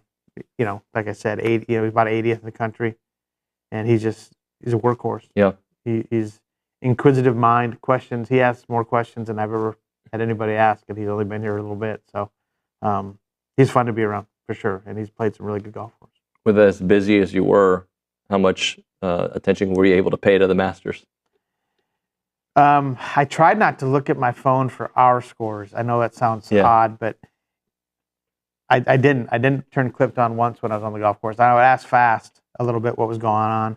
In the last round, I said, if I need to know something, please let me know, because I do not want to turn clipped on. So I would peek at the scores and kind of keep myself a little bit distracted. Otherwise, you kind of get eaten up in the moment. Sure. And I wanted to be as relaxed and composed as possible with those guys. So, but the Masters was awesome. Yeah, it was great. What a roller coaster that was. I watched it all on Sunday. It was so much fun to watch and be a part of, or not be a part of, but just take it in as it was happening. SEC championships. You've mentioned before, you feel like you guys are going at the right direction. How do you feel here a few days before taking off? Yeah, I think I feel like the guys are getting rested and getting ready to go. I mean, for the most part, they know what they're up against and what we're facing. I think we're 16th in the country, and we're ranked the 8th best team in the country, or an 8th ranked team in the SEC. So it speaks to the depth of our conference, and there's some other teams right behind us. So yeah, this is where they want to be. You got to compete against to be great, and we've never shied away from the fact that our goals are to compete for championships. So to do that, you've got to put your best foot forward when you get in a field like this and be ready to go. Playing well with room to grow. It's not a bad spot to be in. No, it's not a bad spot. You just hope you get there in time. Yeah. And they've been growing and getting better, and I tribute to them for the work ethic, and they've taken coaching very well. And they've changed a few things they've done. They've in terms of how to get better and stuff. So yeah, kudos to them for the effort and the time and the commitment to each other. And that's what gets us where we want to go. In your time at A&M, how you all play at the SECs translate to beyond? That's a good question. It translates because if you handle that situation, you continually build calluses towards the adversity that you face. Mm-hmm. And the SEC championship, not only is it a challenge, the golf course, but there's 15 teams that are really good. So you continue to build those calluses so that you're immune to what's going on about you and around you, so you can kind of keep your eyes forward and really fighting for what you want, which is, finishing near the top and getting into match play and getting some one-on-one situations in golf. So I think it puts them in a good frame of mind and understanding that, that they're getting better and that they can handle tough situations. Brian, thank you very much, sir. Good luck. Appreciate you. We'll get you when you get back, all right? Awesome. Talking about Heritage Films now, it's something incredible. They do these 2-hour documentaries for families, but they've extended their products because now they also do family ranches, family businesses, and they're making them the actual main character in the story, and it kind of shapes your family, right? If you have a family business, a family ranch, it really tells you a lot about the future generations that are coming, the work ethic that's started. And a lot of Aggies have their ranches. A lot of Aggies have their family business and love telling their story, and Chance tells me most of his clients are Aggies, and there's a reason for that. We love telling about our history and where we're headed. Check out the website, yourheritagefilm.com, yourheritagefilm.com, 713-893-8341. That's 713-893-8341. It's Heritage Films.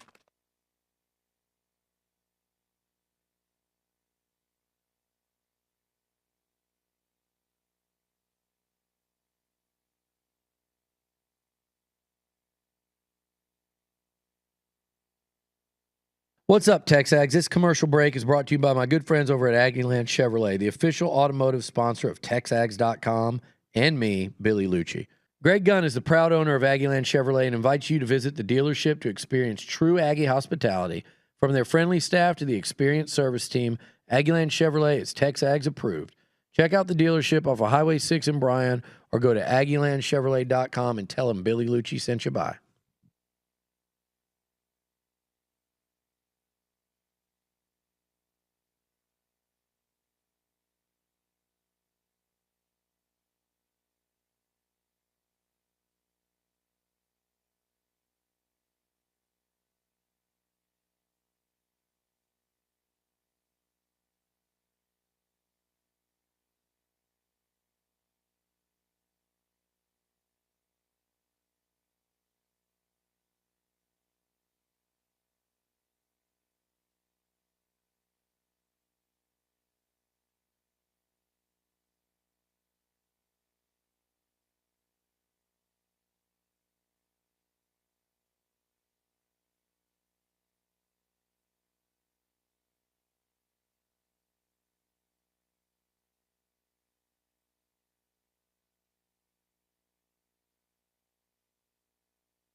Blame and read on that one. That's me.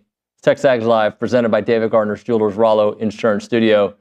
Hour number 2, let's go to the hotline because we're going to talk around college athletics, brought to you by Milliken Reserve, a College Station community featuring homes, trails, farms, and wide open spaces with a mission to build a healthy community around nature. Take part in the Milliken Reserve community with a Conservancy membership. Learn more, MillikenReserve.com. With it, we go to the Buffy's Catering hotline.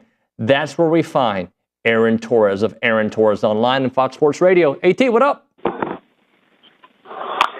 David, I'll tell you this, bud. You know, you've asked me the last couple of weeks, Torres, what's it going to take for you to get into spring football? How about a holdout, a business malpractice by a father? You know, I didn't know if I was going to get into spring football this year, but I'll tell you, there's certainly been a couple narratives since we last spoke last Thursday. How you doing, buddy? I'm good. I would love to see a TV show where a bunch of like sports dads all live in a house together, like the real world of sports dads, and have LaMelo Ball's dad, I forget his name, LeVar Ball, have Nico's dad, maybe one of the Serena and dad, like a lot of them. And, Tiger, I can't do that one. But a bunch of dads that were super involved. I'd like to see that TV show.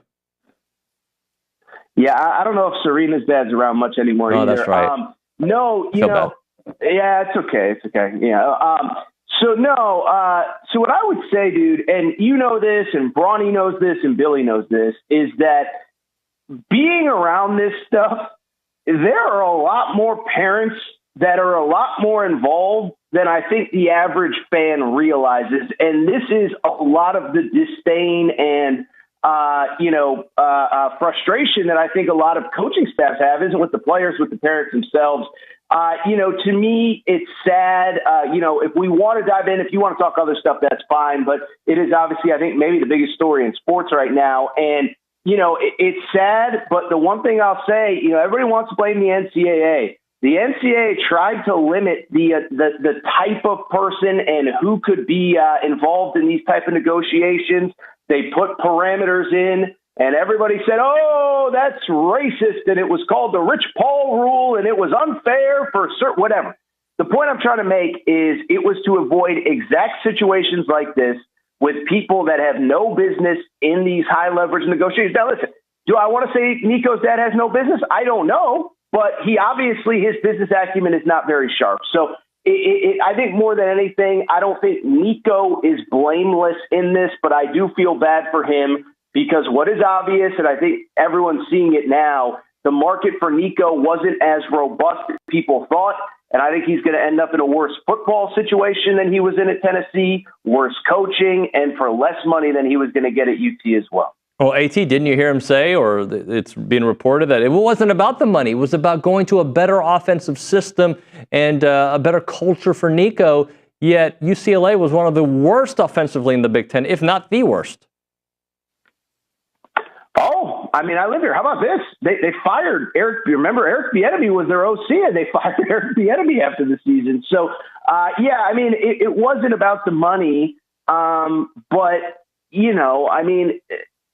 I don't know. It wasn't about the money, but I could tell you behind the scenes, the family was pressuring the staff to upgrade the receiver corps, to upgrade the O-line. It's such a mess. And I know you're being sarcastic, but it clearly was about the money. And it's funny, I had my Saturday show last week and I talked about this with Jason Martin I think there are guys that I don't blame just going to the highest bidder. Will Howard last year, I think Ohio State worked out well, but, he's a 5th, 6th-year guy. You might not make the NFL, so get the most money you can in college. I think the sad thing with Nico is he was kind of on the trajectory. He wasn't great as a redshirt freshman, but he was coming back as a sophomore. The system was built to hide his weaknesses, and now you're going to have to go somewhere, assuming there's a spot for you, and I think he'll land somewhere. But you're going to have to go somewhere, less talent around you, probably an inferior defense.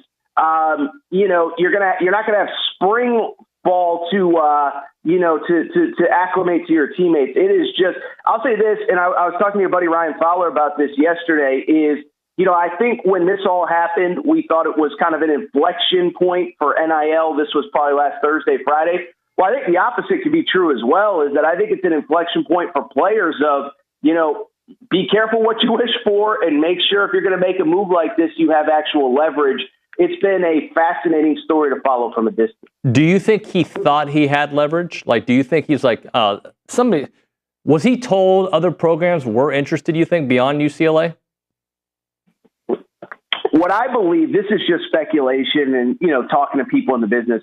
I don't think he believed or his camp believed that Tennessee wouldn't eventually meet the demands. Now, I know there's all sorts of reports that they tried to do this in December, but, I think that they just thought, listen, Tennessee's going to blow up a playoff contender for, $1.5 million. Like, that's a pin, and we know it's a lot of money, but I think in the family's head, it's like, it's a 35-40% pay raise. Are they really going to blow up a team that returns a lot of pieces that is in contention for a college football playoff appearance? That's what I believe happened. Is I don't think they ever thought it would get to this point. I think they thought, hey, we're going to use the leverage of the portal to get this deal done. And I don't think what they thought was that, one, Tennessee would say no. And I think the thing that maybe caught them off guard, that maybe guys like you and me that have been doing this for a while, I don't think they thought the fan base would turn on them like the fan base did. Is that, and that's one thing. It's a little bit sad, but it's also a reality, is you can be loved today and be the enemy tomorrow. And I think Tennessee fans, and I think they're right, by the way, feel like we not only did right by you, we paid you when you were in high school. We paid you when you were a redshirt. We went to court for you and got the attorney general or whatever you call it of Tennessee involved to protect you.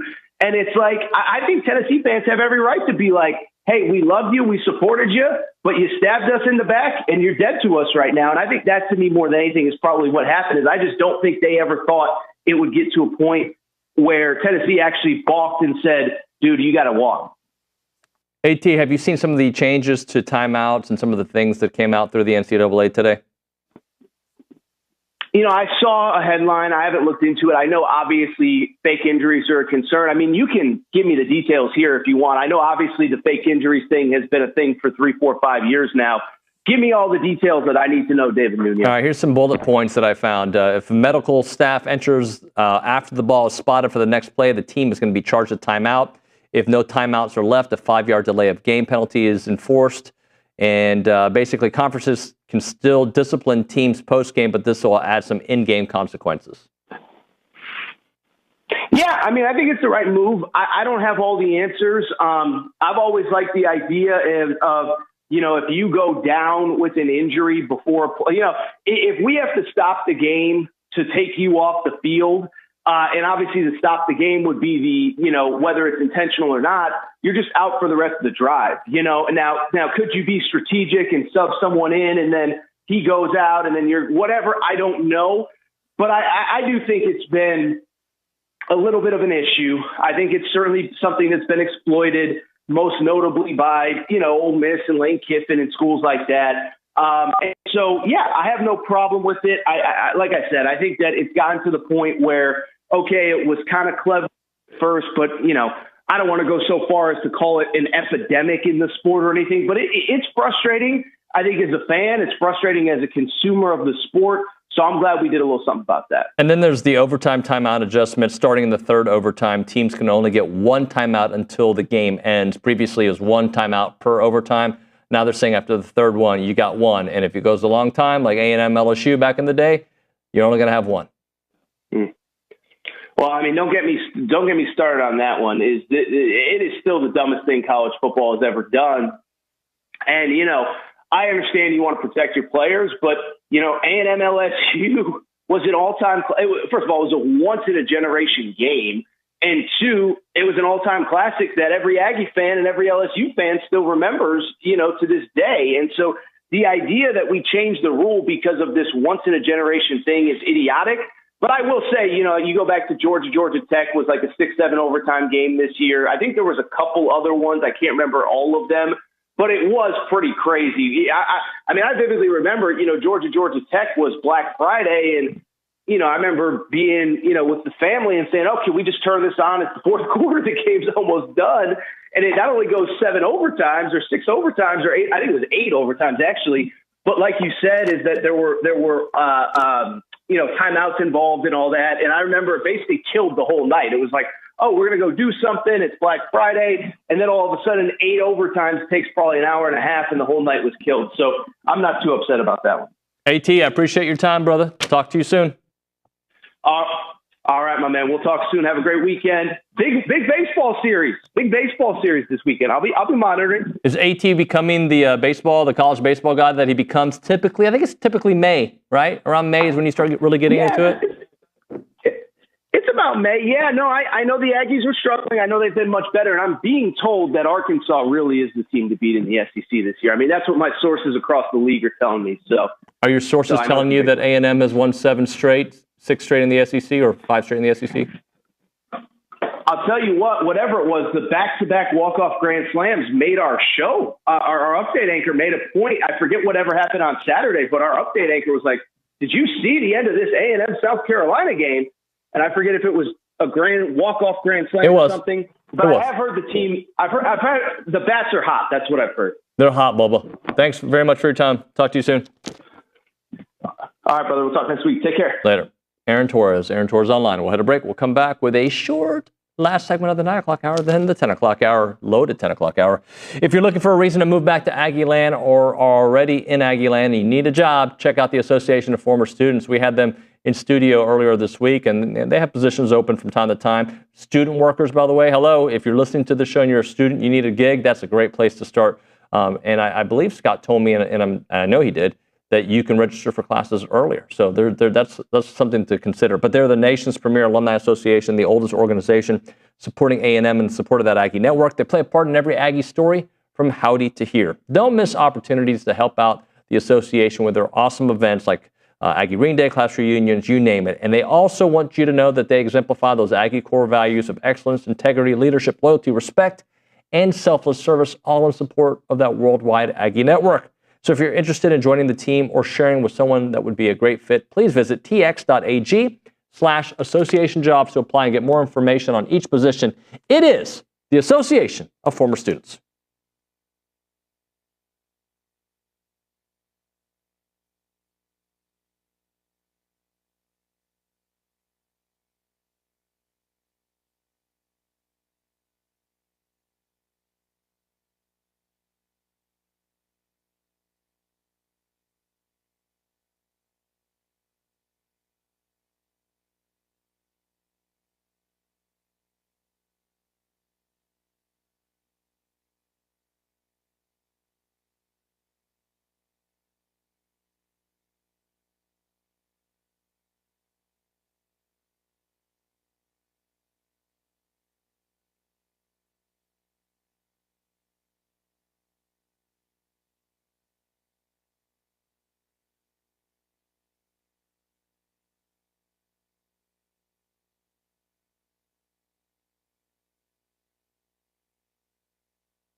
As a reminder, the final segment of the program brought to you by Double Dave's. That's at 10:50. But right now, caller number 12, 979-693-1150. We're going to hook you up with your choice of a dozen pepperoni rolls or a large one-topping pizza from Double Dave's. They've been serving Aggieland since 1984 with your favorite pizza and, of course, those world-famous pepperoni rolls. Reliable in-house delivery, bringing piping hot goodness straight to your door. Just click on doubledaves.com, and your favorites are on their way. We go to the Angry Elephant News and Social Center. Maria Griglione. Hello. Hello. We have a comment on YouTube from Drew, and he says, there are a lot of Aggies in Northwest Arkansas, and we are excited to go to Baumwalker and cheer on our Aggies over the next few days. I was at Bluebell on Saturday, so I'm hoping to take some Olsen Magic to Baum. All right, that would be great. So excited. I know, like, I've never been to Baum, and the Baum. I don't know if they call it the Baum, but I've never been to Baumwalker. It's spelled differently, so I doubt they call it the Baum. I've never been there. Bronny's told me it is a intense place, so the more Aggies, the better, Maria. What else do you have? Yeah, Texas A&M track and field heads on the road to compete at the Oregon Team Invitational held at Hayward Field with the meet running from tomorrow till Saturday. The Aggies will compete against 7 teams in Oregon in their 5th week of outdoor action, and the Aggies lead the country on both the men's and women's sides. This is the first time in 2025 that both programs have been ranked number 1 at the same time, with the last occurrence coming April 9th of 2024. Thank you very much, Maria. All right, so here's the deal. Over the next hour, we got a load at 10 o'clock hour. We've got Around the SEC. You've probably heard of Nick Savage. He's involved in that. We've got Lance Zierlein of NFL.com. He's going to join us at around 10:05, so about 5 minutes into the segment.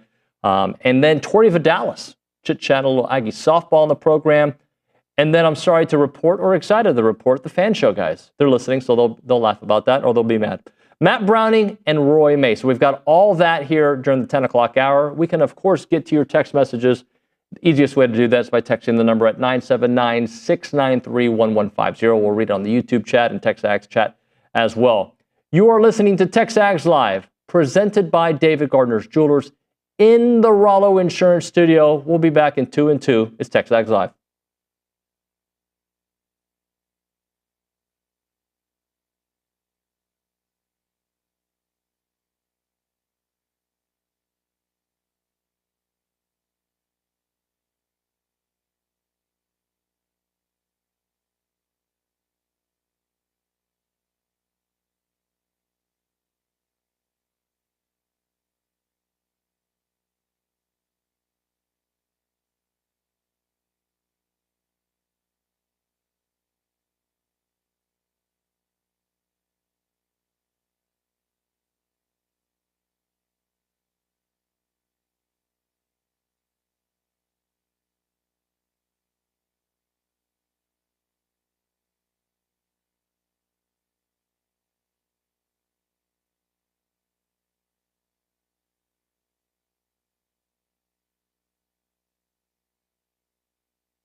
And we are back here on TexAgs Live, presented by David Gardner's Jewelers. Should have Lance Zierlein on in about 5 minutes or so. He's just getting off the air right now. By the way, for insurance and professionals and agency owners, Rollo Insurance Group is expanding their family of over 60 offices across Texas. Whether you are exploring career advancement or succession planning for your agency, their leadership team offers confidential conversations about joining forces, experience growth while maintaining a personal service your clients can expect. Their approach is to respect the legacy you've built and the relationships you're cultivating with clients with over years of service. For producers seeking more independence, Rollo offers entrepreneurial pathways with the stability of an established organization. And remember, they're awesome when it comes to whatever insurance situation you're looking for. Your homeowners, your car owners, your farmer, whatever insurance you're looking for. Learn more about it at rolloinsurance.com/TexAgs or call 888-44-ROLLO. All right, let's do a little around the SEC presented by Jack Sir. If you are looking to build your dream home on your lot, let Jack Sir Group help you navigate the entire project from start to finish, making sure your home is perfectly suits your lifestyle preferences and budget to turn your dream home into a reality. Visit them at jacksir.com. Okay. Nick Savage. I don't know. I just said it that way. Nick Savage. That's fine. Yeah. You gave me a what flair was even like? Was that Italian? Was it? No. Just I don't know. It was somebody who had food in his mouth. Okay. Shout out to Dalton. He knows the joke. Anyway, go ahead. Anyways, we got Field of 64 projections from D1 Baseball. Would you be interested in that? Field of 64 projections, D1 Baseball. Kendall was on this show yesterday. He was. And he said he right now has the Aggies in. Tell me more. Okay, so this is from Mark Etheridge, Kendall Rogers, and Aaron Fitt of D1 Baseball. They put this projection together. We'll go region by region. How about that? We'll just do quick hitters. Yep. Number 1 overall seed hosting their regional in Austin, Texas, Texas Longhorns. They got Kansas State, UTRGV, and New Jersey Tech in there. Okay. Fayetteville, Arkansas. Arkansas gets the number 2 overall seed. Arizona State and Iowa are really the big hitters there. Clemson gets a regional as well. They got West Virginia, Kentucky, SEC team, and Central Connecticut State. Tennessee hosting one as well. They are the 4 overall seed with Louisville, Western Kentucky, Miami, Ohio. Athens, Georgia. The Bulldogs get a regional host. Wake Forest is in that regional. Auburn, Alabama, the Tigers host a regional. We're just racking up SEC teams left and right here. NC State, Stetson, Tennessee Tech with them there. Georgia Tech hosts a regional. They have Vanderbilt in that regional. That would not be fun if I was Georgia Tech. Not happy about that. Oregon State hosting one. We'll skip over that. Los Angeles, the UCLA Bruins, the 16 overall national seed. No SEC teams in that regional. Tucson, Arizona. Oklahoma heading there to face down the Wildcats. Yeah, of course, the Arizona Wildcats. Coastal Carolina hosting Alabama in their regional. Virginia, UNC Greensboro in that one as well. Ole Miss gets a regional. Southern Miss, Virginia Tech, Missouri State in that one. North Carolina, Cal Poly in that regional as well. The Aggies saw them earlier this year. High Point and George Mason. I'm going to skip over number 11. Then I'm going to go straight to Tallahassee. Florida State gets one. Mississippi State in that regional. And then the number 9 overall national seed, the LSU Tigers, would be hosting Dallas Baptist, McNeese, and Fairfield. Let's go to the Fort Worth regional, where the 11th overall national seed, Horned Frogs, would be hosting UTSA, Wright State, Texas A&M Aggies. I knew it. They love, but there's no Schloss, so it doesn't feel the same as it did a couple years ago. Yeah, and in the last 4 in list, they have Texas A&M, Mississippi State, Iowa, and Virginia. So Fort Worth, we're all going to that one, Bubba. Yeah, I'm here for it. I like the draw. Yeah, too bad we're a long ways away. Well, yeah, I know. That's that. I mean, hey, what is a series win this weekend? You know, they go from that. I feel like that would put them above that first 4 in list, right? Yep. They win a series against number 2 national seeded Arkansas. That would go a really, really long way. I look at the math overall, but then, the fake coach in me is like, all right, just 1 win at a time. If you get 1 in this series, what does it look like? If you get 2 in this series, what does the rest look like? If just try to win the series, right? At the end of the day, that's what it comes down to. Absolutely. Let's turn our attention to the NFL draft. Good buddy of mine, Lance Zierlein, who I've played basketball with many times and dominated Calvin Murphy and the rest of the world, joining us on the Puppies Catering Hotline. You can check out his work at NFL.com and, of course, at 97.5 ESPN in Houston. LZ, what up, buddy? Well, I don't like calling Calvin Murphy out of his name. Let me just put that right off the bat. I've seen that man put work in on the court when he thought people were crossing him. So, by the way, was he the strongest, like, whatever age he was back then, 56, 55, 57? He might have been the strongest older man that I've ever seen when he braced you up with his forearm. It was crazy. Yeah, I thought I was going to die. I just remember I was trying, I've told the story before, but I was over trying on my defense, and he looked at me, and he just did a little hook shot without even trying and went in. But we did win that game because we did win the championship. We did. 4 straight titles. They couldn't do anything about it. Nah, I mean, it was the overall team effort. Hey, LZ, I want to talk Shamar Stewart with you. I think you have him 19th in your most recent mock draft, but is an interesting case because I've always thought this is who Shamar Stewart would be, but the production wasn't there at A&M. And there might be other reasons why. When you look at him and see the measurables, the body, the speed, everything about him, and then you look at some of the production, how are NFL GMs evaluating him based on what he did at A&M?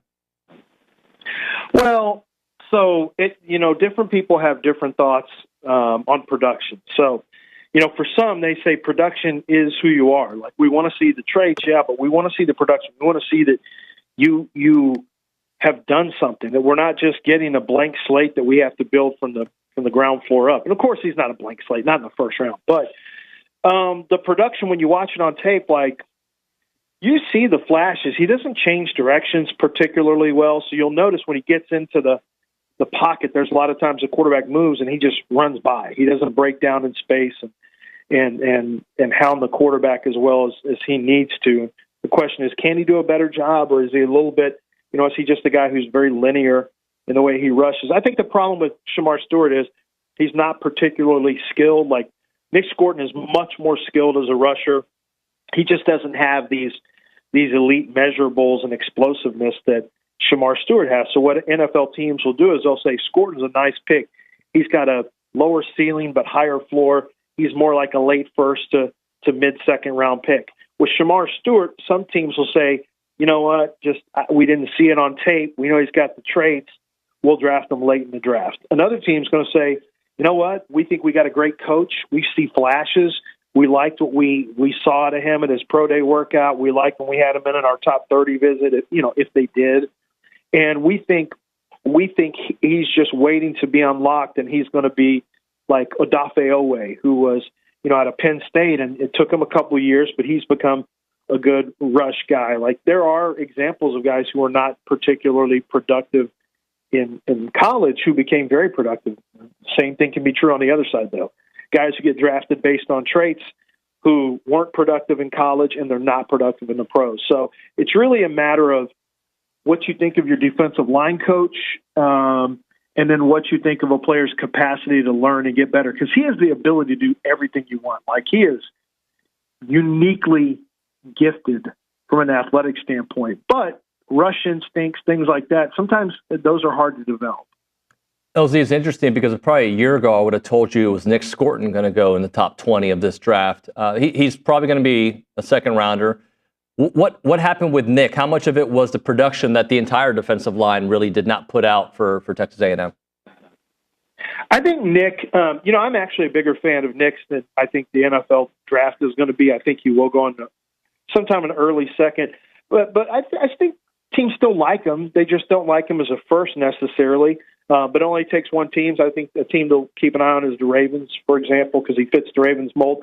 I watched him, so when I study tape, I'm watching all these reps. And I noticed they sent a lot more. He had to deal with running backs being shipped over to him, with lines being slid his direction, with tight ends being lined up on his side to widen them out, make it a little bit tougher to get off. And I think Nick was maybe a little too finesse in his approach. When you watch him at Purdue, he used power to just cave. It was a combination of moves, but also power. And I think teams kind of took away some of his momentum with the way that they handled him with chips and everything I just talked about. But when you watch him, he's really skilled. He knows what he's doing. He's an instinctive player. He's a good football player. And I think what teams looked at was his production was pretty average relative to what was expected. Then you look at, was he explosive off the snap? Well, he's not going to beat you around the corner really easily. Okay, well, how is he going to rush then? And you start asking these questions, and it's one thing when you're a junior and you produce, or you're a second-year player, depending on if you come out early or not. And then once it's time to actually draft a player, now you got to look at, well, how's he going to win? And how's he going to rush? And how does he hold up? How long are his arms? We need to know, is he a long-arm guy who can get off of blocks and shed people? Because if you're shorter-armed, it's harder to shed players. Does he have that upper body power to shed and get rid? Can he range quickly? If he gets, if teams want to run wide on him, can he get wide quickly and close the distance so a running back can't turn the corner? You start asking more questions when it comes draft time. And I think for some people that it's raised maybe some concerns with Nick Scorton, just enough to knock him out of that first-round range. But for me, I'm not really worried about it. I think he's a good football player. I saw the Purdue version. I saw the A&M version. He's smart. He's instinctive. He's strong and powerful. I think he's a good player, and I think somebody's going to get a discounted starter in their second round. Can Shamar Turner fall in that same category, a discounted starter at some point? I feel like another guy that the numbers weren't fantastic. He was playing with injury, but you look at him, he looks like another Greek god. Yeah, I like Shamar Turner a lot, and I think there's some teams. I think he'll go in the second. I thought it was maybe second, third. He's coming off the injury, but he got medically cleared. Shamar Turner, to me, when you watch him play, man, he plays hard. He's explosive.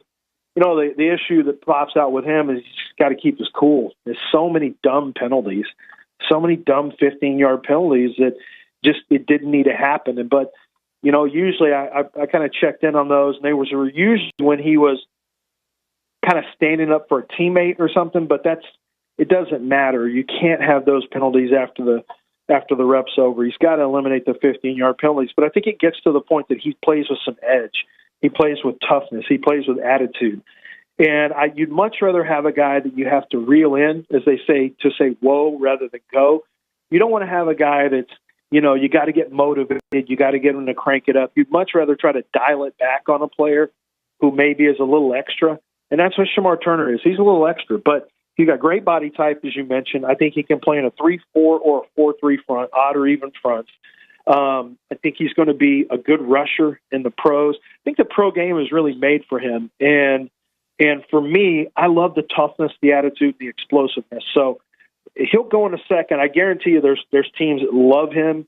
And I think second round will be the pick there. And I think he's very quietly going to turn into, he may have a chance to be the best defensive lineman of the three who get drafted by the Aggies this year. Talk to me about Shedeur Sanders, because I'm all over the place when it comes to him. And Dion, too, for the record. I kind of link them together when I evaluate, and that's probably not fair to Shedeur. I think you have him late to the Browns. What are some of the question marks you have, and maybe some of the reasons why he could thrive at the next level? Well, I have him. Well, first of all, on tape, he's probably more of a second-round pick, late second. And that's not a slight. I think he's the second-best quarterback in this draft. I don't think it's a great quarterback draft. I think there will be some average starters and mostly good backups, who could do some low end starting stuff. The guys who will play in the league a while. The concern is, so you don't have to have a big arm, but he has a very average arm. Then when you go from the average arm and you look at being able to work off platform on the move, I think that's maybe slightly below average. He's very accurate. He's very poised. He has a lot of confidence. He's got to get his internal clock working better. The concern I have is he wants to play hero ball, and he's not built for hero ball, right? He's not, and I think having prime time as a dad, he's got this ego and he's got this flair, but he's not built for flair. He's built, really his game is built for being a game manager. And if he plays to his strengths of what he does, he's not this explosive athlete. So if he plays to what his strengths are, I think he could end up being a pretty good starting quarterback in the league.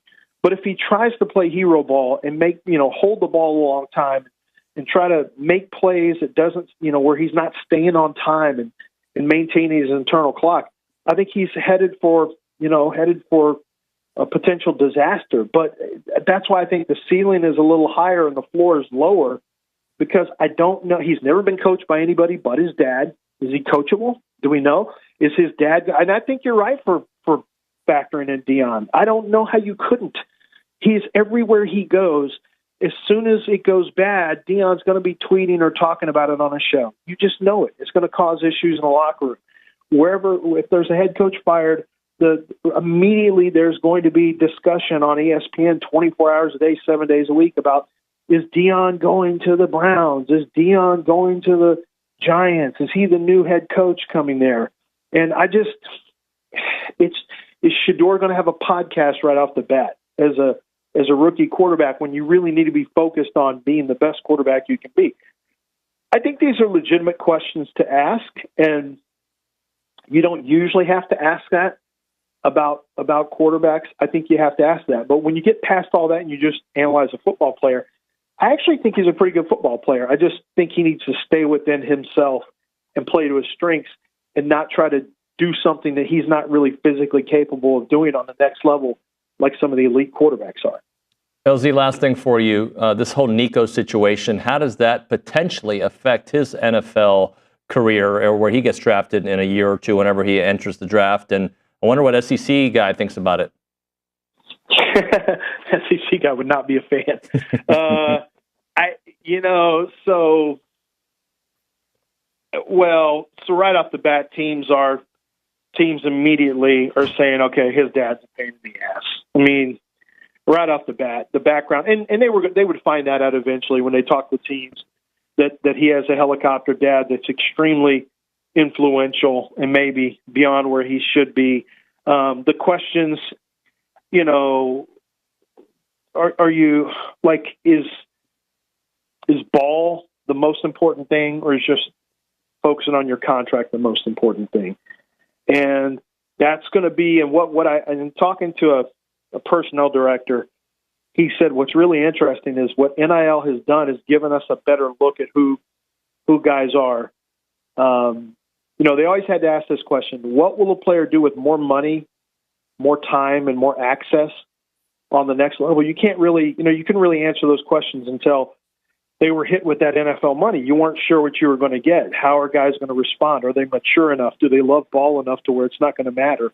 Now you're getting that answered a lot quicker, and you're finding out which of these players, and you can talk to teams, and the teams will tell you he came in and tried to get more money nonstop. It was about he didn't want to go do any of the NIL stuff. He just wanted a paycheck. And so I talked to some scouts who said they're finding out the background and the histories and the personalities of players now, because NIL is unearthing who is affected by it and who is unaffected by it. And it's actually making it maybe a little bit easier. It makes it harder to find the right players, but it makes it easier to know who the right players are.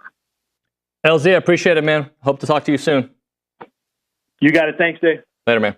Lance Zierlein on the Buffy's Catering Hotline here on TexAgs Live. We'll come back with Tori Vidales. Right now, if your car was hit by the recent hailstorm, don't trust an out-of-town pop-up tent with your car. Trust somebody who's locally owned and operated right here in the Brazos Valley in Bryan College Station. That's Classic Collision and Restoration, who specialize in paintless dent repair for hail damage repair. They're awesome at it. Those out-of-town pop-up tents are already gone. They're not here to help you. This guy can, and I'm talking about Doug Leopold. They're going to handle all your insurance claim for you, your hail damage, and keep your business local. They've been doing it for this area for over 25 years. Make sure you trust Classic Collision and Restoration to bring back your car to showroom form. No one in the Brazos Valley offers more of the same quality, service, and detail than Classic Collision. Call them up. Remember, Doug Leopold, class of 93. The number 979-779-8399 or online at classiccollisionrestoration.com.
Continuing on here on TexAgs Live, presented by David Gardner's Jewelers, Rollo Insurance Studio. Let's go to the Puppies Catering Hotline. Tori Vidales is here, softball legend, ESPN, SEC Network. Great joining us here on the program. What's up, Tori?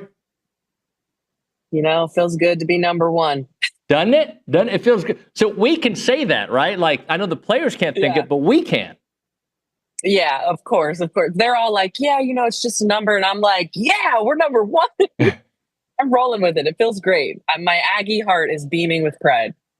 Tori, take me through this weekend for you because you're doing studio work. You're seeing the results. Softball's dominating. Baseball has a fantastic weekend. You're on in the studio when this is all happening. Kind of take me through as an analyst. You got to kind of like be the analyst, but at the same time, your heart's like, this is fun.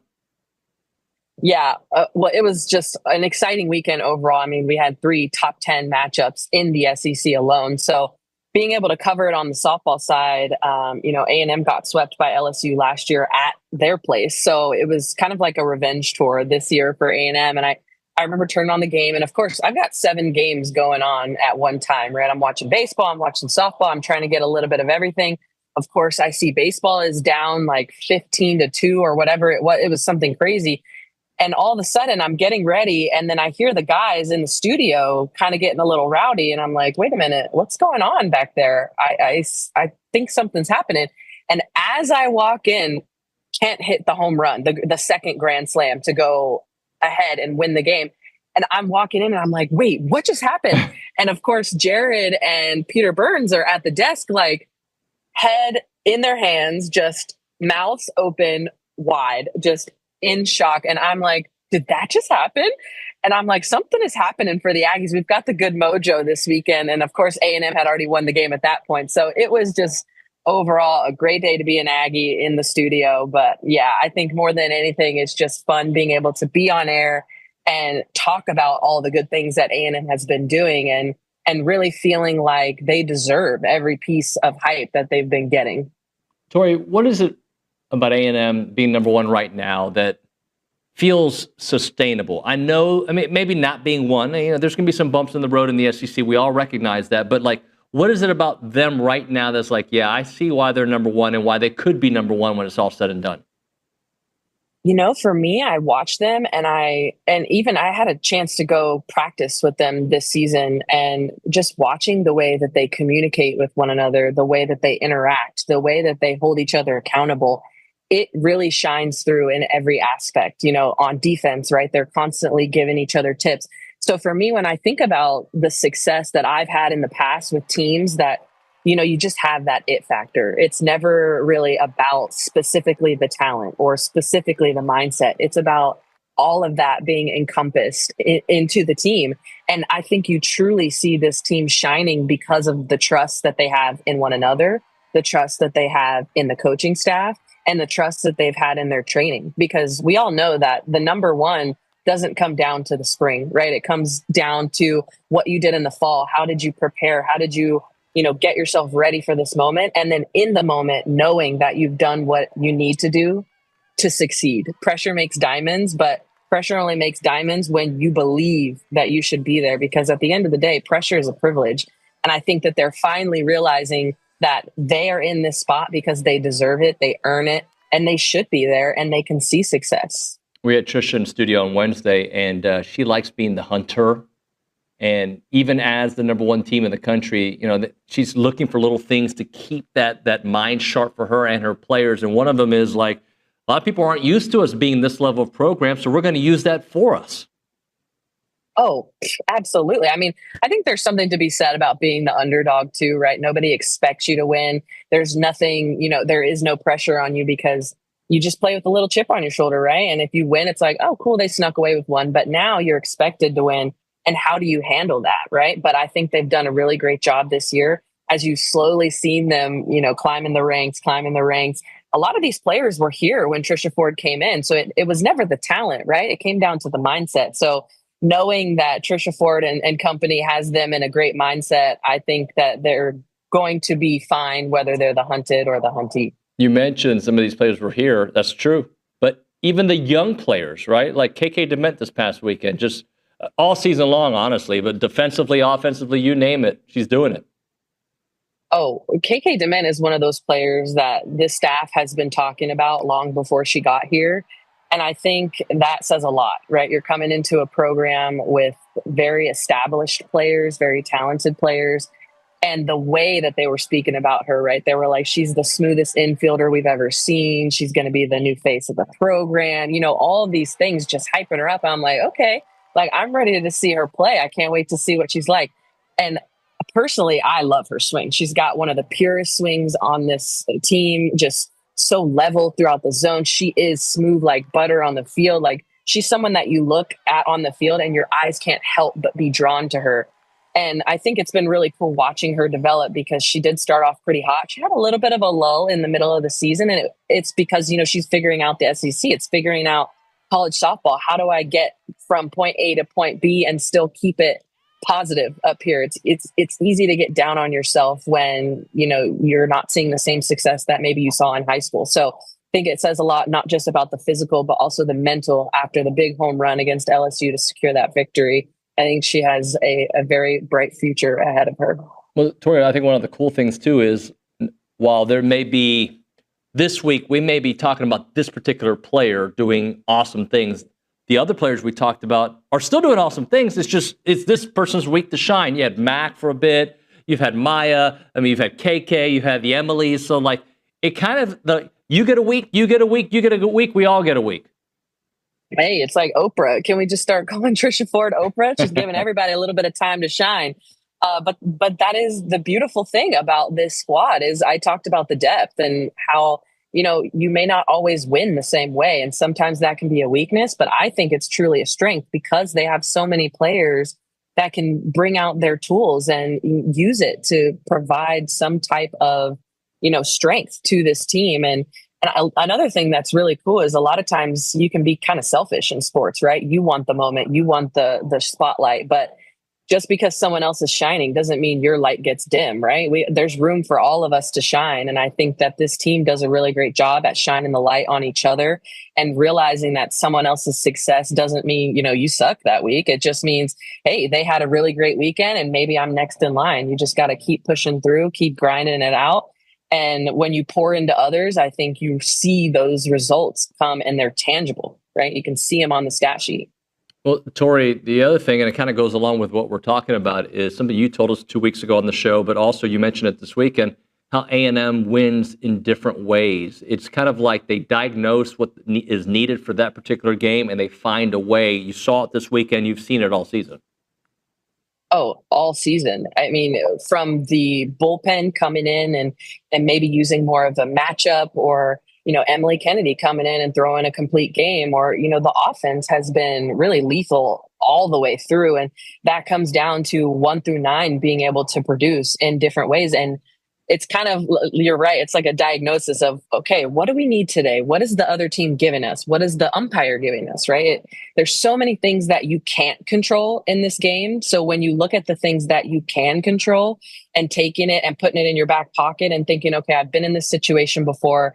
How did I do it last time? Was I successful? Was I not? How do I change my game plan? So for me, it's just like, how do you beat them? Yeah. Because when they are playing their best, it is the toughest matchup you're going to have in the country because they bring it in every facet of the game. And especially when the bullpen is on and the hitters are seeing the ball the way that they are right now. Of course, it is April. You want to play this way in May and June to be able to hoist that trophy at the end of the year. But I think right now they're doing a great job at being able to be dynamic and being able to adjust. That's the name of the game. All right, Tori, let's look at what's ahead. Missouri, Arkansas, Tennessee. Just it's the SEC, so it's not supposed to be easy.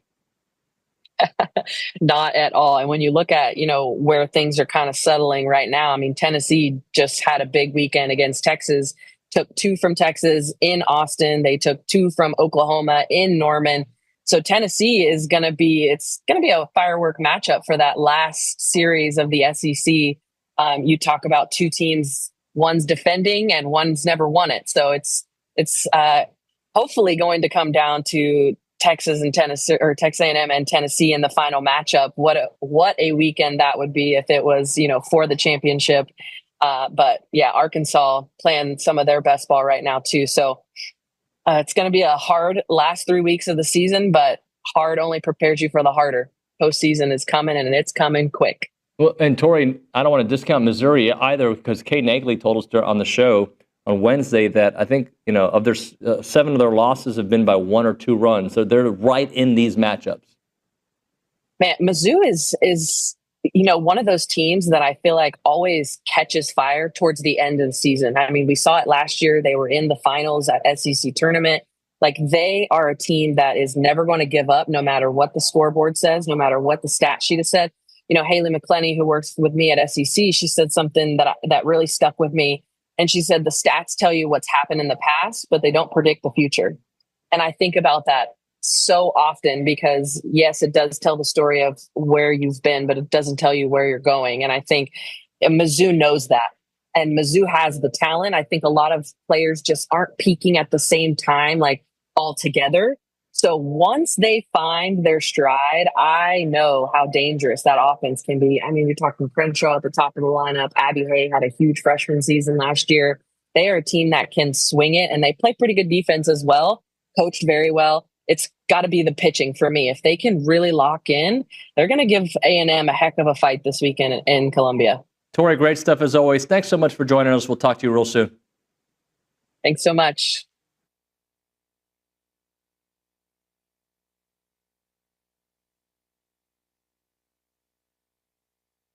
Punch me in the face sometimes.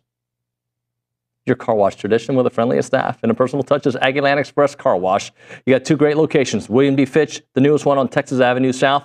They offer both all the options that you want, but the newest location, the Texas Avenue one, offers the full-service wash. They'll take care of everything, the cleaning, the drying, the vacuuming. They got 3 levels of service, and a $40 value right now is what I'm going to give away. First caller at 979-693-1150. We'll get that $40 value to the Texas Avenue location for a full-service car wash is Aggieland Express Car Wash.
Little late for the fan show here on TexAgs Live. Let's go straight to the Angry Elephant News and Social Center.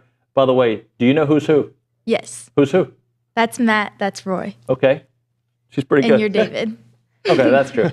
Maria Griglione. Maria Griglione, please. I can't even say it normal anymore. Can you It's please okay. ask the first question?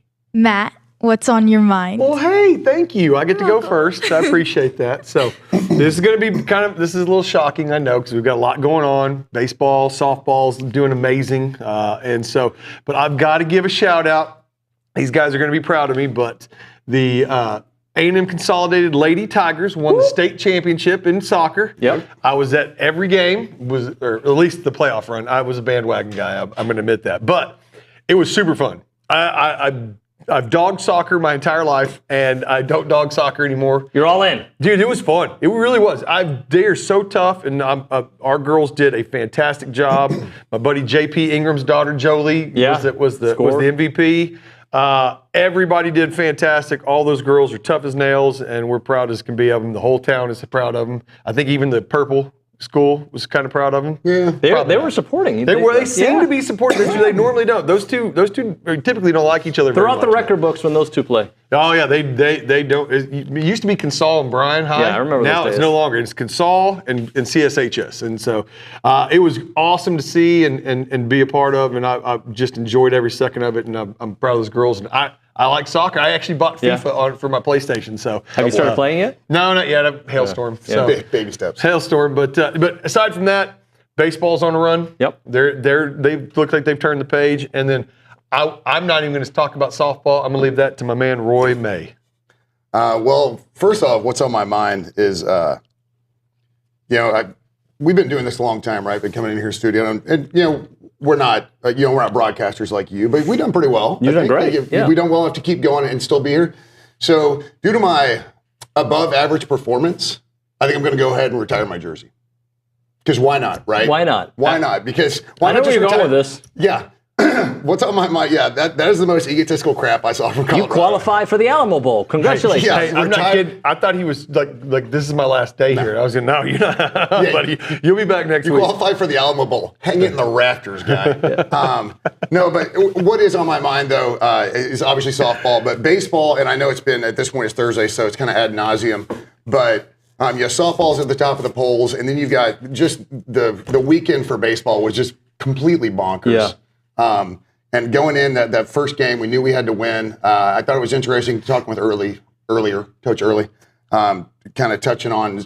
I know Zane asked him about Prager. Kind of, it's interesting because when Prager's on the bump, you feel like you need to win those games. Yep. You need to start the series well, and it's same thing, rinse and repeat this weekend, right? So I'm looking forward to a really great weekend on the diamonds for both baseball and softball. So just really great weekend. No doubt about that. It's interesting. It's 10:44. We already did what's on our mind, and none of us really talked about spring football. Do we care about this weekend? Well, I think everybody cares, but right now, even though baseball is having to climb kind of out of the hole that they dug, the streak that they're on is hard not to notice and talk about. Softball being number one for the first time ever, and it's unanimous across, the number one on the polls. And so I think those two are so much at the forefront. And on top of that, I think if you just add in eyes, right? We've talked about this before. The SEC Network and ESPN Plus and all this stuff gives you the opportunity to watch every single game. And so you can dive in even further, following baseball and following softball. And so while we care about spring football, obviously, it's football's still the bell cow. It's still the front portion of the university. I just think there's a ton more excitement on the diamonds. Yeah, well, and I know we care, and it's still number one. But I just think it's interesting what I think NIL, what maybe lack of success in November has done for our ramp up to football, because I think there's interest, but there's also, I'll be really interested in November. Yeah. I know they'll be interested when Notre Dame comes. I know they'll be, but you see what I'm saying? I want to see us finish. And it's funny because, nobody around town, nobody's really talking about football right now. And again, I think that's a combination of, like you said, I think it's the way the season ended. Fact of the matter is, we don't know what the roster even looks like. It's hard to get super excited if you don't know most of these guys. A lot of them are fresh new faces. This Nico I'm leaving on a jet plane, as OB calls them. I'm hoping that this is the straw that breaks the camel's back and some changes get made, because this where you can just up and go, oh nope, give me more money or I'm leaving. It's hard because you've got so many guys that especially the guys that they're Aggie legends, right? They will always be Aggie legends and all that. We're proud of those guys, the guys that hung around, the guys that come around here. You got McGee, you got Swope, you got guys like Terrence Murphy and Jacob Green, the guys that just hung, and these are just guys that have stayed here at Bryan College Station. These aren't including the Bucky Richardsons of the world, the Dat Wins, all this.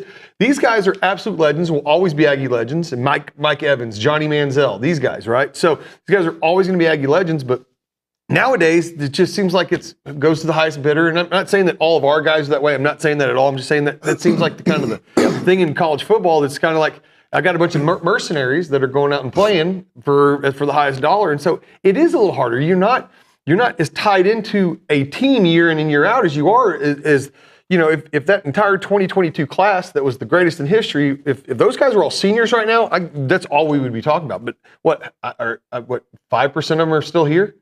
And so that's the kind of thing. Yeah.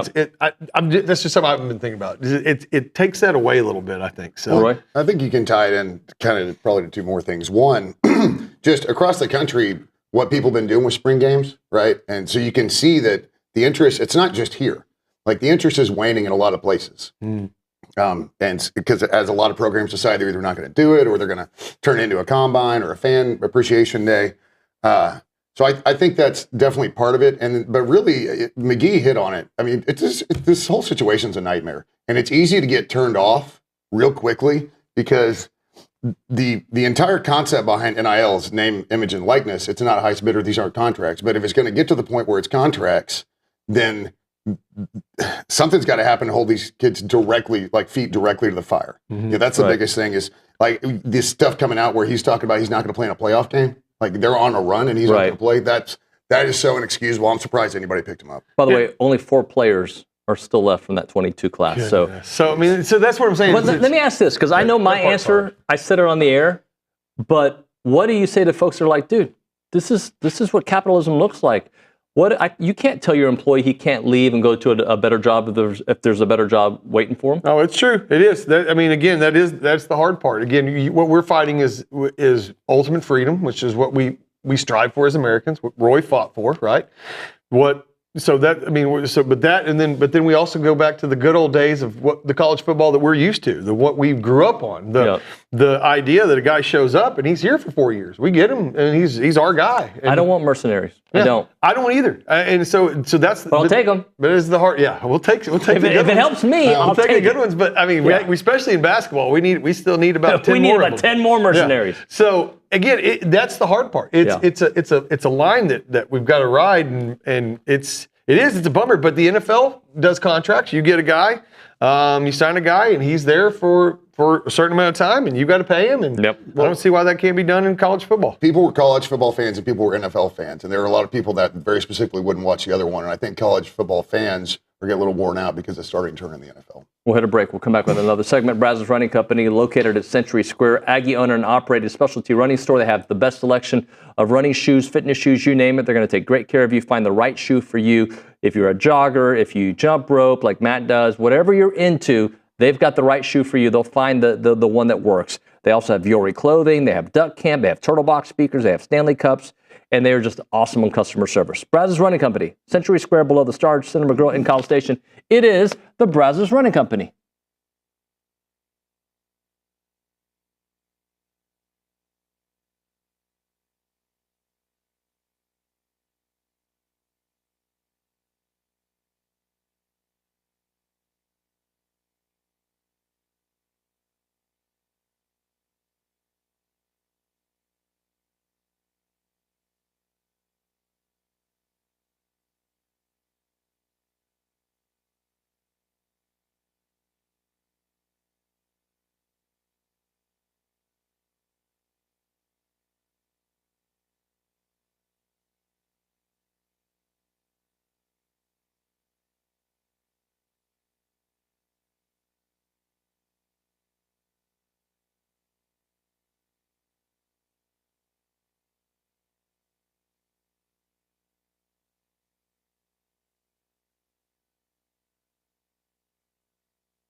And we're back. TexAgs Live, presented by David Gardner's Jewelers, Rollo Insurance Studio. I screwed you guys. I went long with Lance. I went long with Tori Vidales. But they were all worth it. So it's good. We got to get right into it. We're here. Baseball this weekend at Arkansas. It's hard not to have high hopes and expectations. Also recognizing what you're up against, a team that has lost once at home. Yeah, it's a tall task. Yeah, I mean, but again, so is Tennessee. Mm-hmm. I mean, look, these are the kind of series that we need to show that we are back. So they've got every opportunity. Everything's still ahead of them. I mean, yeah, we stumbled midseason, but I feel like we're on the right track. And I mean, this is a good opportunity. You go in there and just win 2 out of 3. Boy, you win 2 out of 3. You're feeling fantastic. Yeah, that's the goal. Yeah, you got to go into that. You're not going into that just win one of these games. You want to go in there and win this series. And we have the talent to do it. We were the number 1 ranked team in the country. It's not like this. Like Arkansas is that much better than us. We've got the talent to compete with anybody. Go and do it, and let's beat them. We don't have the same talent that we started the year with, though. So that's there is that. Well, we got Sorrell back. Arkansas is number 1 for a reason. They are talented. Yeah. Right? They've got beast pitching. I can't remember the dude. Like, you just don't throw to him. So it's a tall task, but if you can come away, if you can win this series on the road, number 1, in a place where nobody's won, goodness gracious, now all of a sudden you're like, whoa, okay, now this is the Aggie baseball we expected to see. And I think that's what we talked about last couple of weeks with the offense and the bats coming around. This is what we kind of expected. Kane Sorrell coming back has been a massive boost. It's where these guys have a little bit more protection in the lineup, and people are having to pitch to us. So it's an anxious anticipation for this weekend. Hey, by the way, I wanted to say something. I hate the ESPN app. I hate it. Okay. With passion. Passion. Yeah. I got home the other day. I went home early. I was like, I'm going to get home and go in. I turned on. I've got 2 TVs so I can watch 2 things at once. And I had the Masters on.